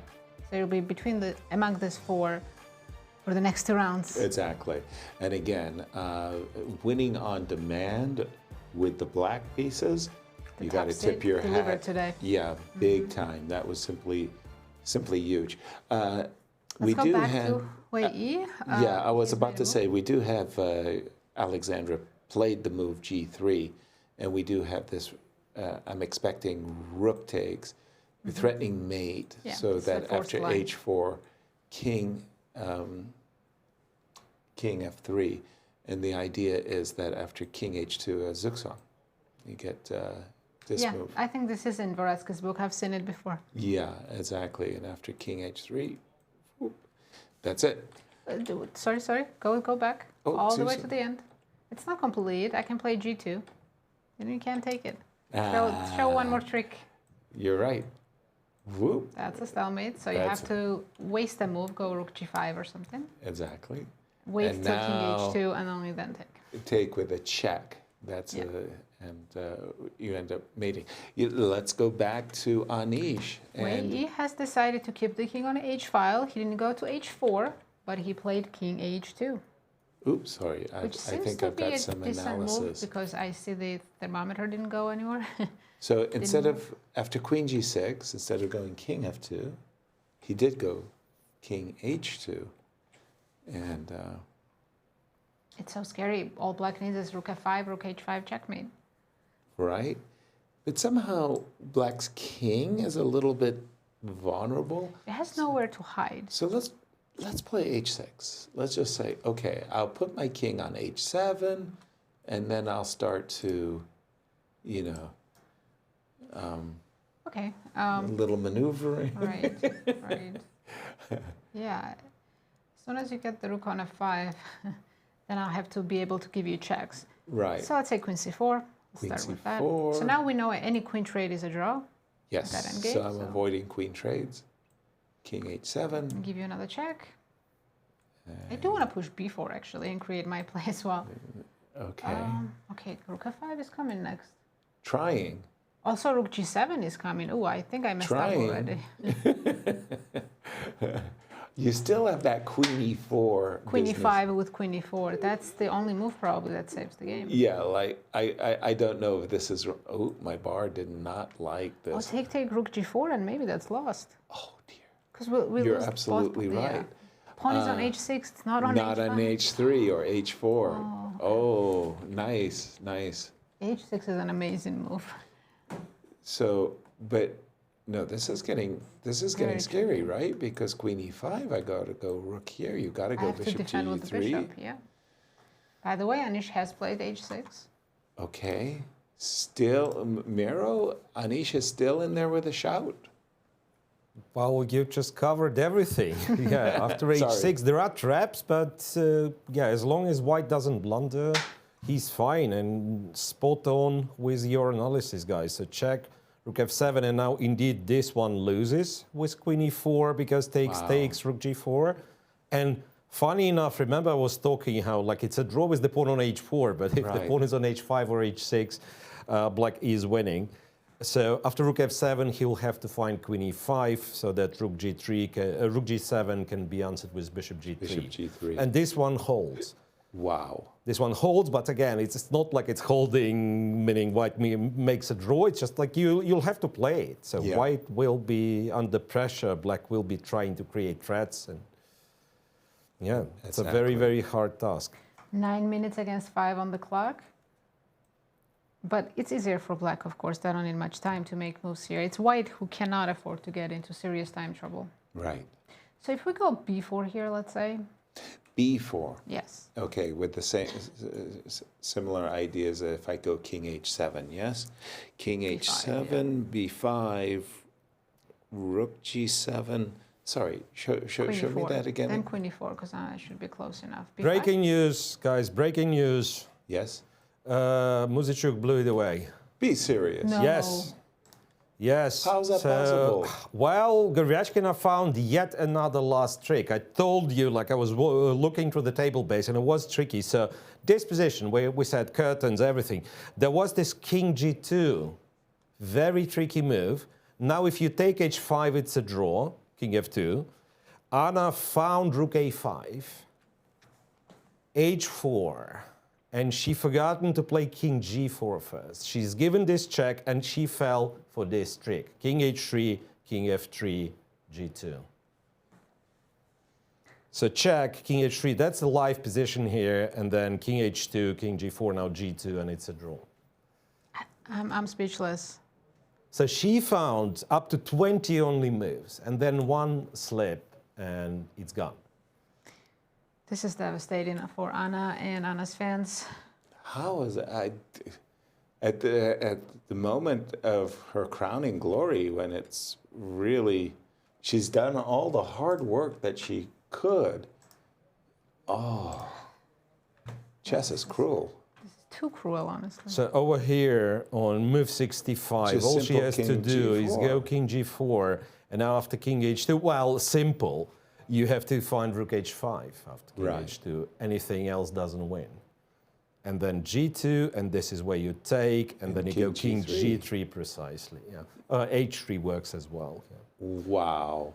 So that it will, well, this endgame, Anna played exceptionally well, but Goryachkina, I have to tell you, like she kept finding, even in the positions which were plus 40, whatever, according to engine, checkmated 32 moves, she kept finding those kind of tricky continuations.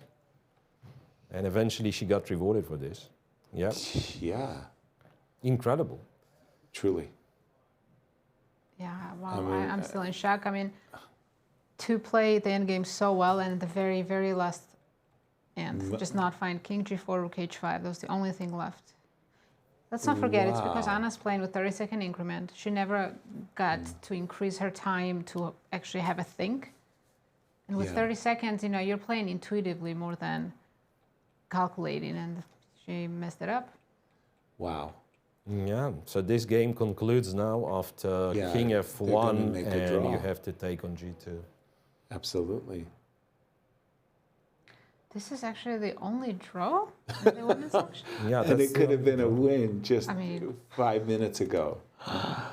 This is it. Oh, but that absolutely ruins Anna's chances completely. I think that She's still only mathematically... half point behind. No. What do you mean? Yes, she is just half point behind. It just Oh, psychologically. she's not tied for how first. She's like do with you- BB.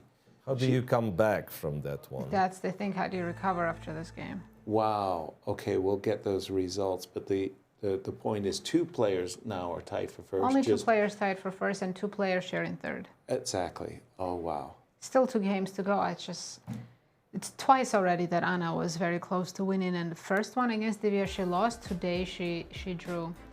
What could have been indeed. Anna there should be sitting regally at 7 points. Should be sitting with 8 points. But Right. yep, now 2 players tied for first, 2 players tied for third, and I don't know ahead if they're facing each other in the last 2 rounds or not. Well, but let me still, see. I anything actually can happen. have, you're not going to believe this, but Tom, our producer, actually gave me a sheet of the women's Let's see. pairings. I'm going to look Bibi Sara's ahead. playing Muzachuk. Juzhiner, Alexandra, Yeah. Bibi versus Anna. What a matchup that is. And Tan about Zhangji, Vaishali, Tan Zhangji. So, okay, still absolutely anything can happen. Huge games coming up the- on Tuesday. The ladies are giving us a lot of tension and drama. Exactly. Whereas it's going to be all eyes on Anish and Sindarov come Tuesday, because that's it. Let's go back to the only game Anish left. for a All moment. eyes on the prize, guys. And again, I come here with the breaking news that Queen B3 check was not as good as Queen C4 check. And now after King H7, apparently Anish is winning. Wow. So in a way, it's a mirrored situation, right? So the ladies were supposed to have all the games decided, and then there was this last game that finished in a draw. Right. And in the Open tournament, we have like all draws, and then this one could have been a draw. Well, could have been a win for Anish before that, but could have been a draw, and now it's back to be winning for Anish Giri. King H7, and the trick is, from what I understand, that after Queen B7, you block on F7, and I think we were supposed to go to E5 from here, right? But B7 to E5 would be an illegal move. And that makes it problematic. He's played Bishop G3. No check. Play Bishop G3, so now Rook G8. F4. Yeah, but this one is... Is it H5 Well, I mean, or I something? guess you are still holding. Yeah, but H5, you got to go to G1. I was talking about pawn H5. Threatening No, H4. Queen H5 check is very annoying because like Queen H5, King G1. Because I've got this check on E2, right? Yeah. King G1, and then King G1, I this looks guess terrible. Queen G4, King F2. King F2, and this is where you might consider going H5. I guess like with the bishop on G3, which never gets to F5, to E5 pawn. Shouldn't Yeah, this this be? looks winning. We do have Well, it's Rook very G8 close. on the board. It's very close anyway. Rook G8. Yeah. I think it's either Queen B7 and you trade queens, and we know it's lost because the pawn is still on H6. But how do you trade Queen? Rook G7, Queen E4, right? Yeah. Yeah, that's the one we had. Queen takes, pawn takes. He's going and for it. Rook G4, E5, Rook B4. Well, I guess he will have to demonstrate some technique, but this should be winning. So we do have Rook G8, Queen B7 on the board. This is live. Rook G7, Rook of course. G7. And Queen E4 is a table-based win, Miro? Let me check. Queen takes, pawn takes. Are we in a table-based territory? Yes, it's a win, but you're not too far off. For instance, you were decided to go King G6, and then Bishop D6 is the only move to make a draw. So we might be having this similar type of endgame where we'll be saying, okay, this guy's now winning, and now the other guy has a draw. Right. And for them, they will be Flip-flop. just like playing moves that make sense to them. Right. Because it's still quite tricky to navigate. And I don't think White has anything else other than Queen E4. I mean, you could try Queen B8, right? It's not Yes. so clear why queen b8 is so bad. Right. Probably queen c2 Queen and to h5. c2 with a check, king h3, queen to f5 check, and then This looks wrong. king g2. Otherwise, you lose f3 and then h5. Right. And this is where, yeah, I guess this is where it ends. Okay, that looks very, very nice. And the king, black's king, is at last cocooned. There's no perpetuals or anything. Yeah. That looks very And he's impressive. going for a queen b8, so now wow. So big moment here. Is it a difference if I start with h4? I mean h5? Pardon me, h5. I want to play Then h4. queen f4, and you're probably not making progress. h5. Queen f4, and the evaluation drops significantly. Then you goes- probably cannot get on the same track anymore. I see. So we have to include queen So the check, precise thing is to give 2 checks. right? Then you go back to g2, because you have to guard f3.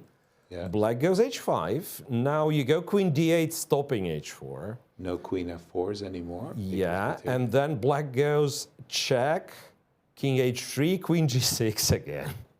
Queen g6, threatening checkmate. Yeah, and I guess when you go queen b8, this is where black has h4, so maybe this is like the line to show. You know, it's strange, but there's some echo of the game that Anish won against Fabiano, where he played h5, h4, and king h6. Oh yeah, I remember And that. checkmated the king, yeah, the yeah. white king. Yeah. If he checkmates the white king again after h4. Both times with the black pieces. With both yeah. times with the black pieces, yeah. Oops, that's a pretty one. So that's a tricky line, but I guess Winning. that's how black is winning. Okay, and it starts with queen c2. Well, this is, I mean, not to build up the moment too greatly, but this is the moment of truth, at least for this round. Anish needs to find queen c2 check, not a difficult move. Queen h5, queen f5 check, and h5. I'm sure he wants to push h5. He's waiting for the right moment. Right, but indeed, I was reaching for the h pawn, but it's this move, queen f4. The moment you see queen f4, and you go, well, why don't He's given the check. He found the right move. Yeah, why not include, there's no reason not to include the check and to drive white's king along the g Of course, file. because then with h5, you're threatening h4 with a tempo, not tempo, but pin. Yeah, the potency of the move h5 increases dramatically with the king on g2. Both players under 4 minutes right now. Ooh, this is A it. very, very tense moment here. Absolutely, this is it. Sorry, I believe we're at queen c2. Yeah, king is on h3. That's the current position, and he needs to find another check. Yeah. By the way, engine says it's over after queen f5. It's completely done. Yeah, I'm looking at the chessometer. Can I So use queen that word? f5, Queen queen f5, g2, and h5. h5. Wow. Seems pretty simple once you see it. Yeah, because, but it's something you've, again, I mean, kudos to Anish. He's done absolutely marvelous job at securing his king. About 10 moves ago, the king was on f7 and kind of Wasn't very happy exposed. swimming around, and there's a lot of. He's found the good, right check. He's on track. Is Anish king g2, because as Miro was saying, you don't want to allow queen takes f3, which completely destroys any hopes of fortresses. So king g2, h5. Yeah. Biggest moment of his career, of Anish's career right now. Yes, until if he wins this, then his game against And Sindarov. then it becomes the next biggest game, or maybe even a bigger game of his career. And by the way, I mean, he's having a fabulous tournament. I mean, we've been talking about Sindarov's TPR for the longest time with good reason. It's amazing to think that the game with Prague could cost from round one. Right. Crazy. It was round one that derailed Anish. Here's his last He two rounds. recovered after he had a bad start, but he's recovered very well.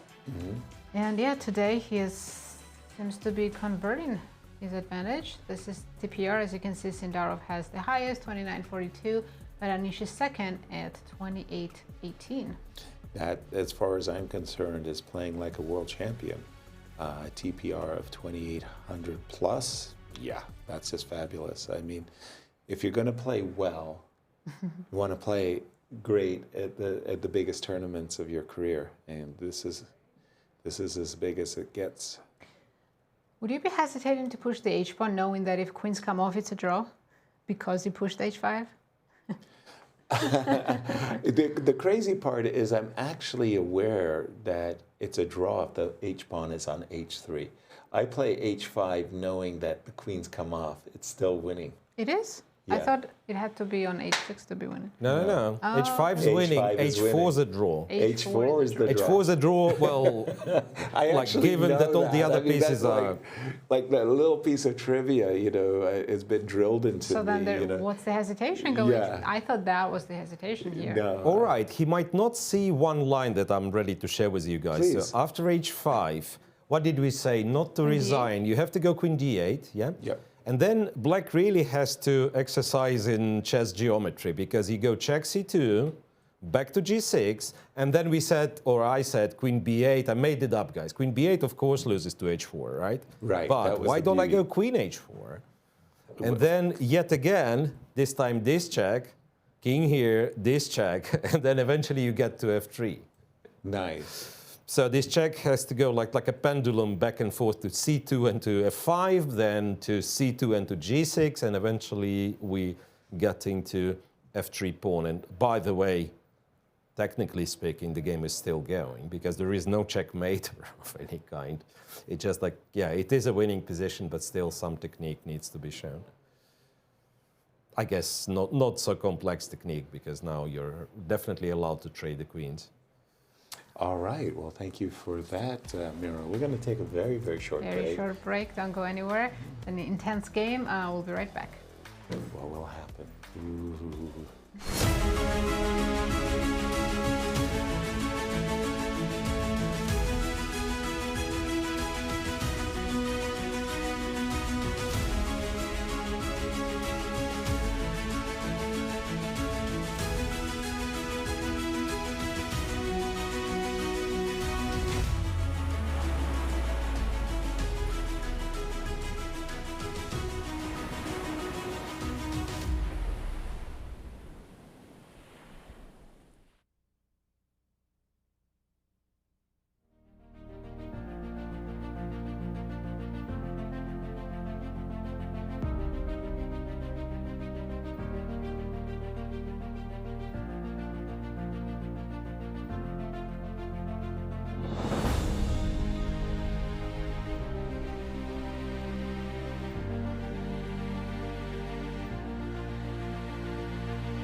And we're back.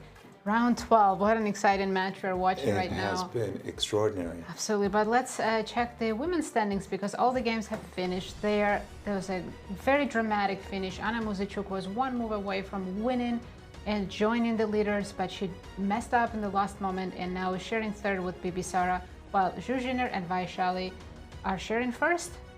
Yes, and in the Open, the standings there, we've got one game remaining, of course. Absolutely. As we all know, Sindarov is dominating the field, 9 out of 12. Anish Giri is close to winning, but still needs a technical conversion of this endgame. If he wins, he'll have 7.5. They're facing each other and still everything to play for. Well, as we were going on break, we got to this position where we expected that Anish was going to play H5. And he was winning. And that was a winning moment, but he got lured into a completely different idea, which was to drive White's king to H4. But this was not the way to go. It looks like he's checkmating. I understand why he was drawn to this. Exactly. But that was... Now, White king is surprisingly safe on H4. Remarkable. And Wei Yi soon starts pushing... Oh, actually, that was a mistake, apparently, according to the engine. But now look, Wei Yi pushed B4. Okay, and B4. now he has counterplay. How do you get to White's king on H4? This is unreal. Black's king is just simply not secure enough. If you go too far, there's going to be a perpetual. Are we up to date? Yes, after the move B4? Wow, 40 seconds now. Jump in. Missed opportunity. What can I say? Well, it is, and the one that it's hard to comprehend for me, even with the engine, because the engine keeps saying that this was winning, but it keeps giving. No, after he went all the way to H1, it was still winning, but apparently it gives more checks, returns to this position where Anish was supposed to play H5, and that would be winning. Then after Queen B1, that I thought was a funny line. If White goes Queen E3, sacks this pawn, then goes Queen E4 check, and it's very hard to hide the king. And if you were to go Rook G6, then Bishop E5, Queen moves somewhere, say to B5 or B6. That's what the engine wanted. And then after King H5, the engine doubts for a little bit and then understands that it's a draw. Because how can you ever make progress, right? Right. So Bishop G3 was played instead, giving Anish yet one more time, one more chance to return with Queen H1, Queen E1. Queen here, B4, check Bishop H2, check Bishop G3. So now it's different. Don't ask me why. I guess the Rook is on E7. Yeah, he was supposed to return to E7, F7, and so on. So now the Rook's on E7. It's not much you can do. If you go Queen B8, then is White in some sort of Zugzwang after Queen B1? Can we go back Bishop H2? Yeah, but that's what computer suggests. But is it such an easy move to make? Because any other move, I feel like we're blundering something, right? King H5, you know, I just saw King was on H5 and I was like, blew my mind. Yeah, like for instance, Queen D6. Again, Queen D6 kind of blunders Rook F7, which is like far from being trivial to me. Right. Yeah. But you're right. After Queen B1, which was played, by the way, it seems Bishop H2. Is to play King H3 as quickly as I can. And King H3 you could do, yeah. King just H3 does not necessarily lose. Somehow to get back. By the way, the clock time's 2.5 minutes for Wei Yi, 1 minute for Anish. We've reached that moment, that point in the time control that they do get the 30 seconds. Yes, they are, especially Anish is playing with the 30-second increment. King H3, it's such a human move. Your king is wandering way up the board and could easily fall into a checkmate, right? Yeah, so King H3 makes sense. Queen F1. And you have to go back to H4. Right. Yes. That's automatic. Yeah, because Rook E2 is mate. So back to H4. Queen F1 check, Bishop at H2. Wow. Wow. If Anish draws this, by the way, just a reminder, so he'll be 2 points behind Sindarov. 2 full points, and Sindarov... Anish has to win both 2. Sindarov has to lose both 2 just to force playoffs. That's right. So Sindarov's guaranteed playoffs if Anish draws this. Exactly. Wow. Yeah. Anish was so close to winning today. Not once, not twice, but at least three times. Yeah.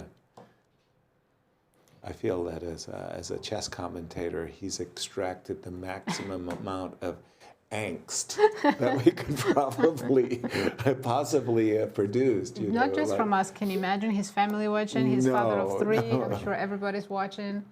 Yeah, 3 kids. Like, Dad, just play Queen F5 check and H5, and you got this. Queen B5. B5. Queen B5. It's kind of a sign that he's retreating queen. He realizes, okay, I can't checkmate the king on H4. Let me stop your pawn and find some new tricks. New tricks. You don't want to allow... Do you just go back again, king H3? Queen H5. With both hands, I'm playing king H3. Right. And you're not afraid of queen H5? No, I would not be afraid of king H5. Queen H5, sorry. There's something to be said for bishop F2, I was thinking. Again, it's because it's one of the engine improved moves. But also I'm thinking, like, if I can install the bishop on C5, maybe once again we are back to me allowed to travel, to trade the queen's territory. Maybe like bishop F2, bishop C5, and then some queen E4s would not lose again. Exactly. So that could be, yeah, but king H3 as well. If he was on H3, if he's not afraid of queen F1 check, then why doesn't he go to H3 back? Anish must have gone down to 12 seconds because he's had 30 seconds added to his clock. So he must have been down to 12 seconds when he played the move Queen B5. And he is scrambling for ideas, Miro, at this moment. Yeah, so like, yeah, it seems like he has lost his thread a little bit. Yeah.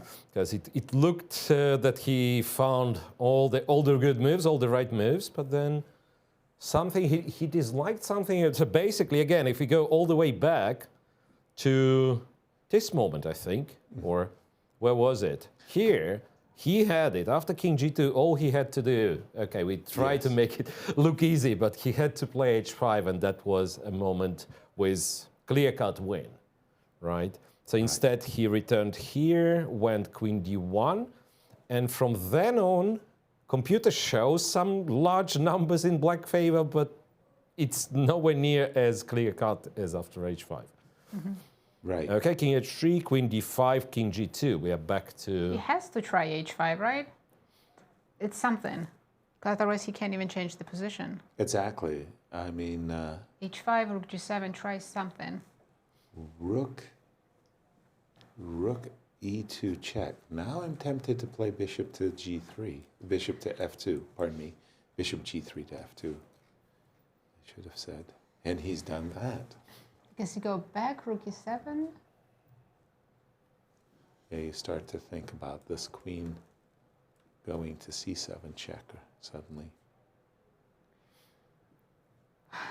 Do you think Anish feels that he missed a win? Yes. I think he's recognizing that when his rook was on G7, his queen was beautifully aligned on rook on G7 and queen on G6. He was coordinating.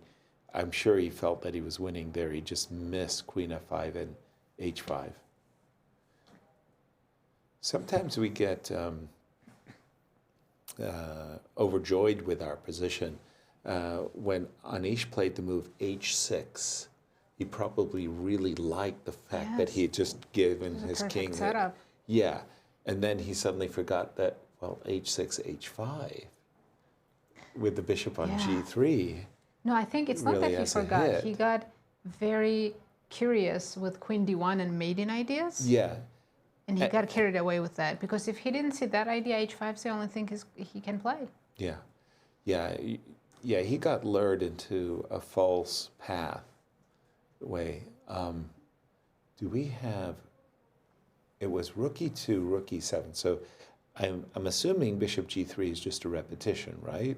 So I would find myself attracted to bishop G3. Maybe Then, as I was saying, maybe h5, rook g7 is the only thing you can try. just because Miro alerted me a moment ago to the possibility of bishop c5 and anchoring the bishop, I consider that. Bishop c5, rook g7 check. I wouldn't change up anything. Go back to g3. I survived like 100 times. I'm not risking it again. Right. Good point. Good point. Yeah. I get it. I really do. But bishop g3 makes a lot of sense. Yeah. I mean, given Anish's tournament situation, he has to try h5. Not that it changes position much, but at least make Wei Yi think and change up the defense a little bit, right? Exactly. Yeah, bishop g3. Very human move. Yes. Practical way to play. Exactly. 36 seconds. By the way, Wei Yi went down to under 2 minutes. So the players are still playing these very nervous moves. 20 seconds, counting. Queen a2. Okay, you have to go. I mean, you don't have to. You can even go bishop f2, I think. Bishop f2, rook g7. King f1. Or actually, because I have perpetual over there, if you take my bishop, I can go king h3, maybe. Anyway, it's not happening. There's repeating right now. King h3. Do you think Anish has accepted that it's a draw? You would play this much longer, right? I would just, again, because I just feel like it's over. I mean, I'm going to try rook f7. Queen d5, king g2. I'm going to try rook f7. Provoke queen e4. Yeah, and hope that I can win that ending. A moment ago, the pawn was on b2. Right. I would have felt better about my chances, by the way. But yeah, I mean, I just feel that the tournament circumstance. That's three-move repetition, by the way. I don't know if we claimed, but I see on my screen that's yes, king g2. I see it as well. It's. I don't know if he claimed though. Oh. If he already made the move, that means he didn't claim. Right. Exactly. He loses He's the letting right. Anish claim it. All right, so it was once with rook e2, rook e7, and the other time with queen a2, queen d5. Wow. But it still counts, right? Because position. Of course, yeah, it's position repetition. Yeah. Yeah, I mean, that's why it's a little bit confusing, because I didn't feel like it was a threefold. But when you have 1 minute, you might not realize that position repeated 3 times. But like you always say, yes, or claim anyways, but worst case scenario, your opponent gets 2 minutes. And you get the absolute firm knowledge of. But wait a second, but that means like, okay, king g2, it's a threefold repetition, but now Anish cannot get the same position for the third time, because once he had it with rook on e2, the other one with queen on a2, but it is a draw. I don't know if they agreed. Maybe they just offered a draw and agreed. Wow. So close, so close. We're missing the biscuit. I mean, Anna Muzichuk missing a win. Players are getting tired. I think that's what's happening at this point. All draws. The updated standings. Wow, all draws. Nothing changes. Sindarov remains in the lead with 2 full points with only 2 rounds to go, which means he's guaranteed seat in the playoffs. Right. And Anish Giri is the only player who could face him in the playoffs. And Anish needs to win out, and Sindarov needs to lose both. In the ladies? In the ladies, a lot more complicated situation here. I do believe this is not updated because Anna Muzichuk drew her game. And she will have 6.5 points as Alexandra. And let's check in with Maurice in Cyprus. What a dramatic day, Maurice. Indeed, an incredibly dramatic day. Anna Muzichuk, of course, missing her win after playing so many great moves in that rook and pawn ending. But it was Anish Giri, totally disappointed, dejected after his game. You could see it, the fatigue in his eyes, the just depressed state, saying it was so close. And that position with queen e3, he said he saw the move queen e3. It's just that he couldn't figure it out after queen d5, king h8, what to do about H3, and his opponent after the game had seen F3, the devastating move in that position that would have sealed the deal, and his opponent showed him that Wei Yi after the game that this line would be winning. You just play F3 and it's over. So Anish obviously upset that he missed the win, and his opponent himself had seen it, and the opportunity to get that much closer to Sindarov and have a chance, a better chance at least, with a win in the next game against Sindarov to make this into a real tournament. I can tell you a lot of dejection all around the tournament hall that this is not a fight anymore. Although, of course, there are people who are cheering Sindarov on saying, yes, he's almost there. And well, he should be feeling that way. Although mathematically, it's still a tournament. However, not for Fabiano Caruana, who has been mathematically eliminated from this event. But still, we have a tournament to conclude in a big round 12, we'll make that 13, coming up in a couple of days. We'll go with the rest day and enjoy it, and then we'll play that big game for what may be the clincher, as Javokhir will become a challenger. Guys? Thank you, Maurice. Lucky round 13 coming up. Yes. Miro, last final thoughts to wrap up, again, a very dramatic day. Well, I think it will be fair to say a day of missed opportunities. Yeah. Right, and the fact that we were closely following the women's tournament kind of opened my eyes how, you'd say, how crazy dramatic that tournament is. And even like with Anna not winning this one, still with 2 rounds to go, we have 4 potential winners there. And how close the tournament is, once again, the difference between the first and the last place is only 2 points. And that's exactly the difference between Sindarov and second place Giri in the open section. And Giri keeps creating and not taking the chances. It was a slight chance against Hikaru. It was a bigger chance, I'd say realistic chance against Esipenko. And there were a couple of moments he was clearly winning today, and yet he skips missing. Wow. Thank you, Miro. Well, he summed it up perfectly. There you go. Thank you. Thank you for joining us. I mean, it's been a dramatic day here from St. Louis, but we're going to have a rest day tomorrow. Tell your friends where you're hanging out. We're going to see you on Tuesday. Absolutely. Enjoy your rest day, and we'll see you in 2 days for round 13.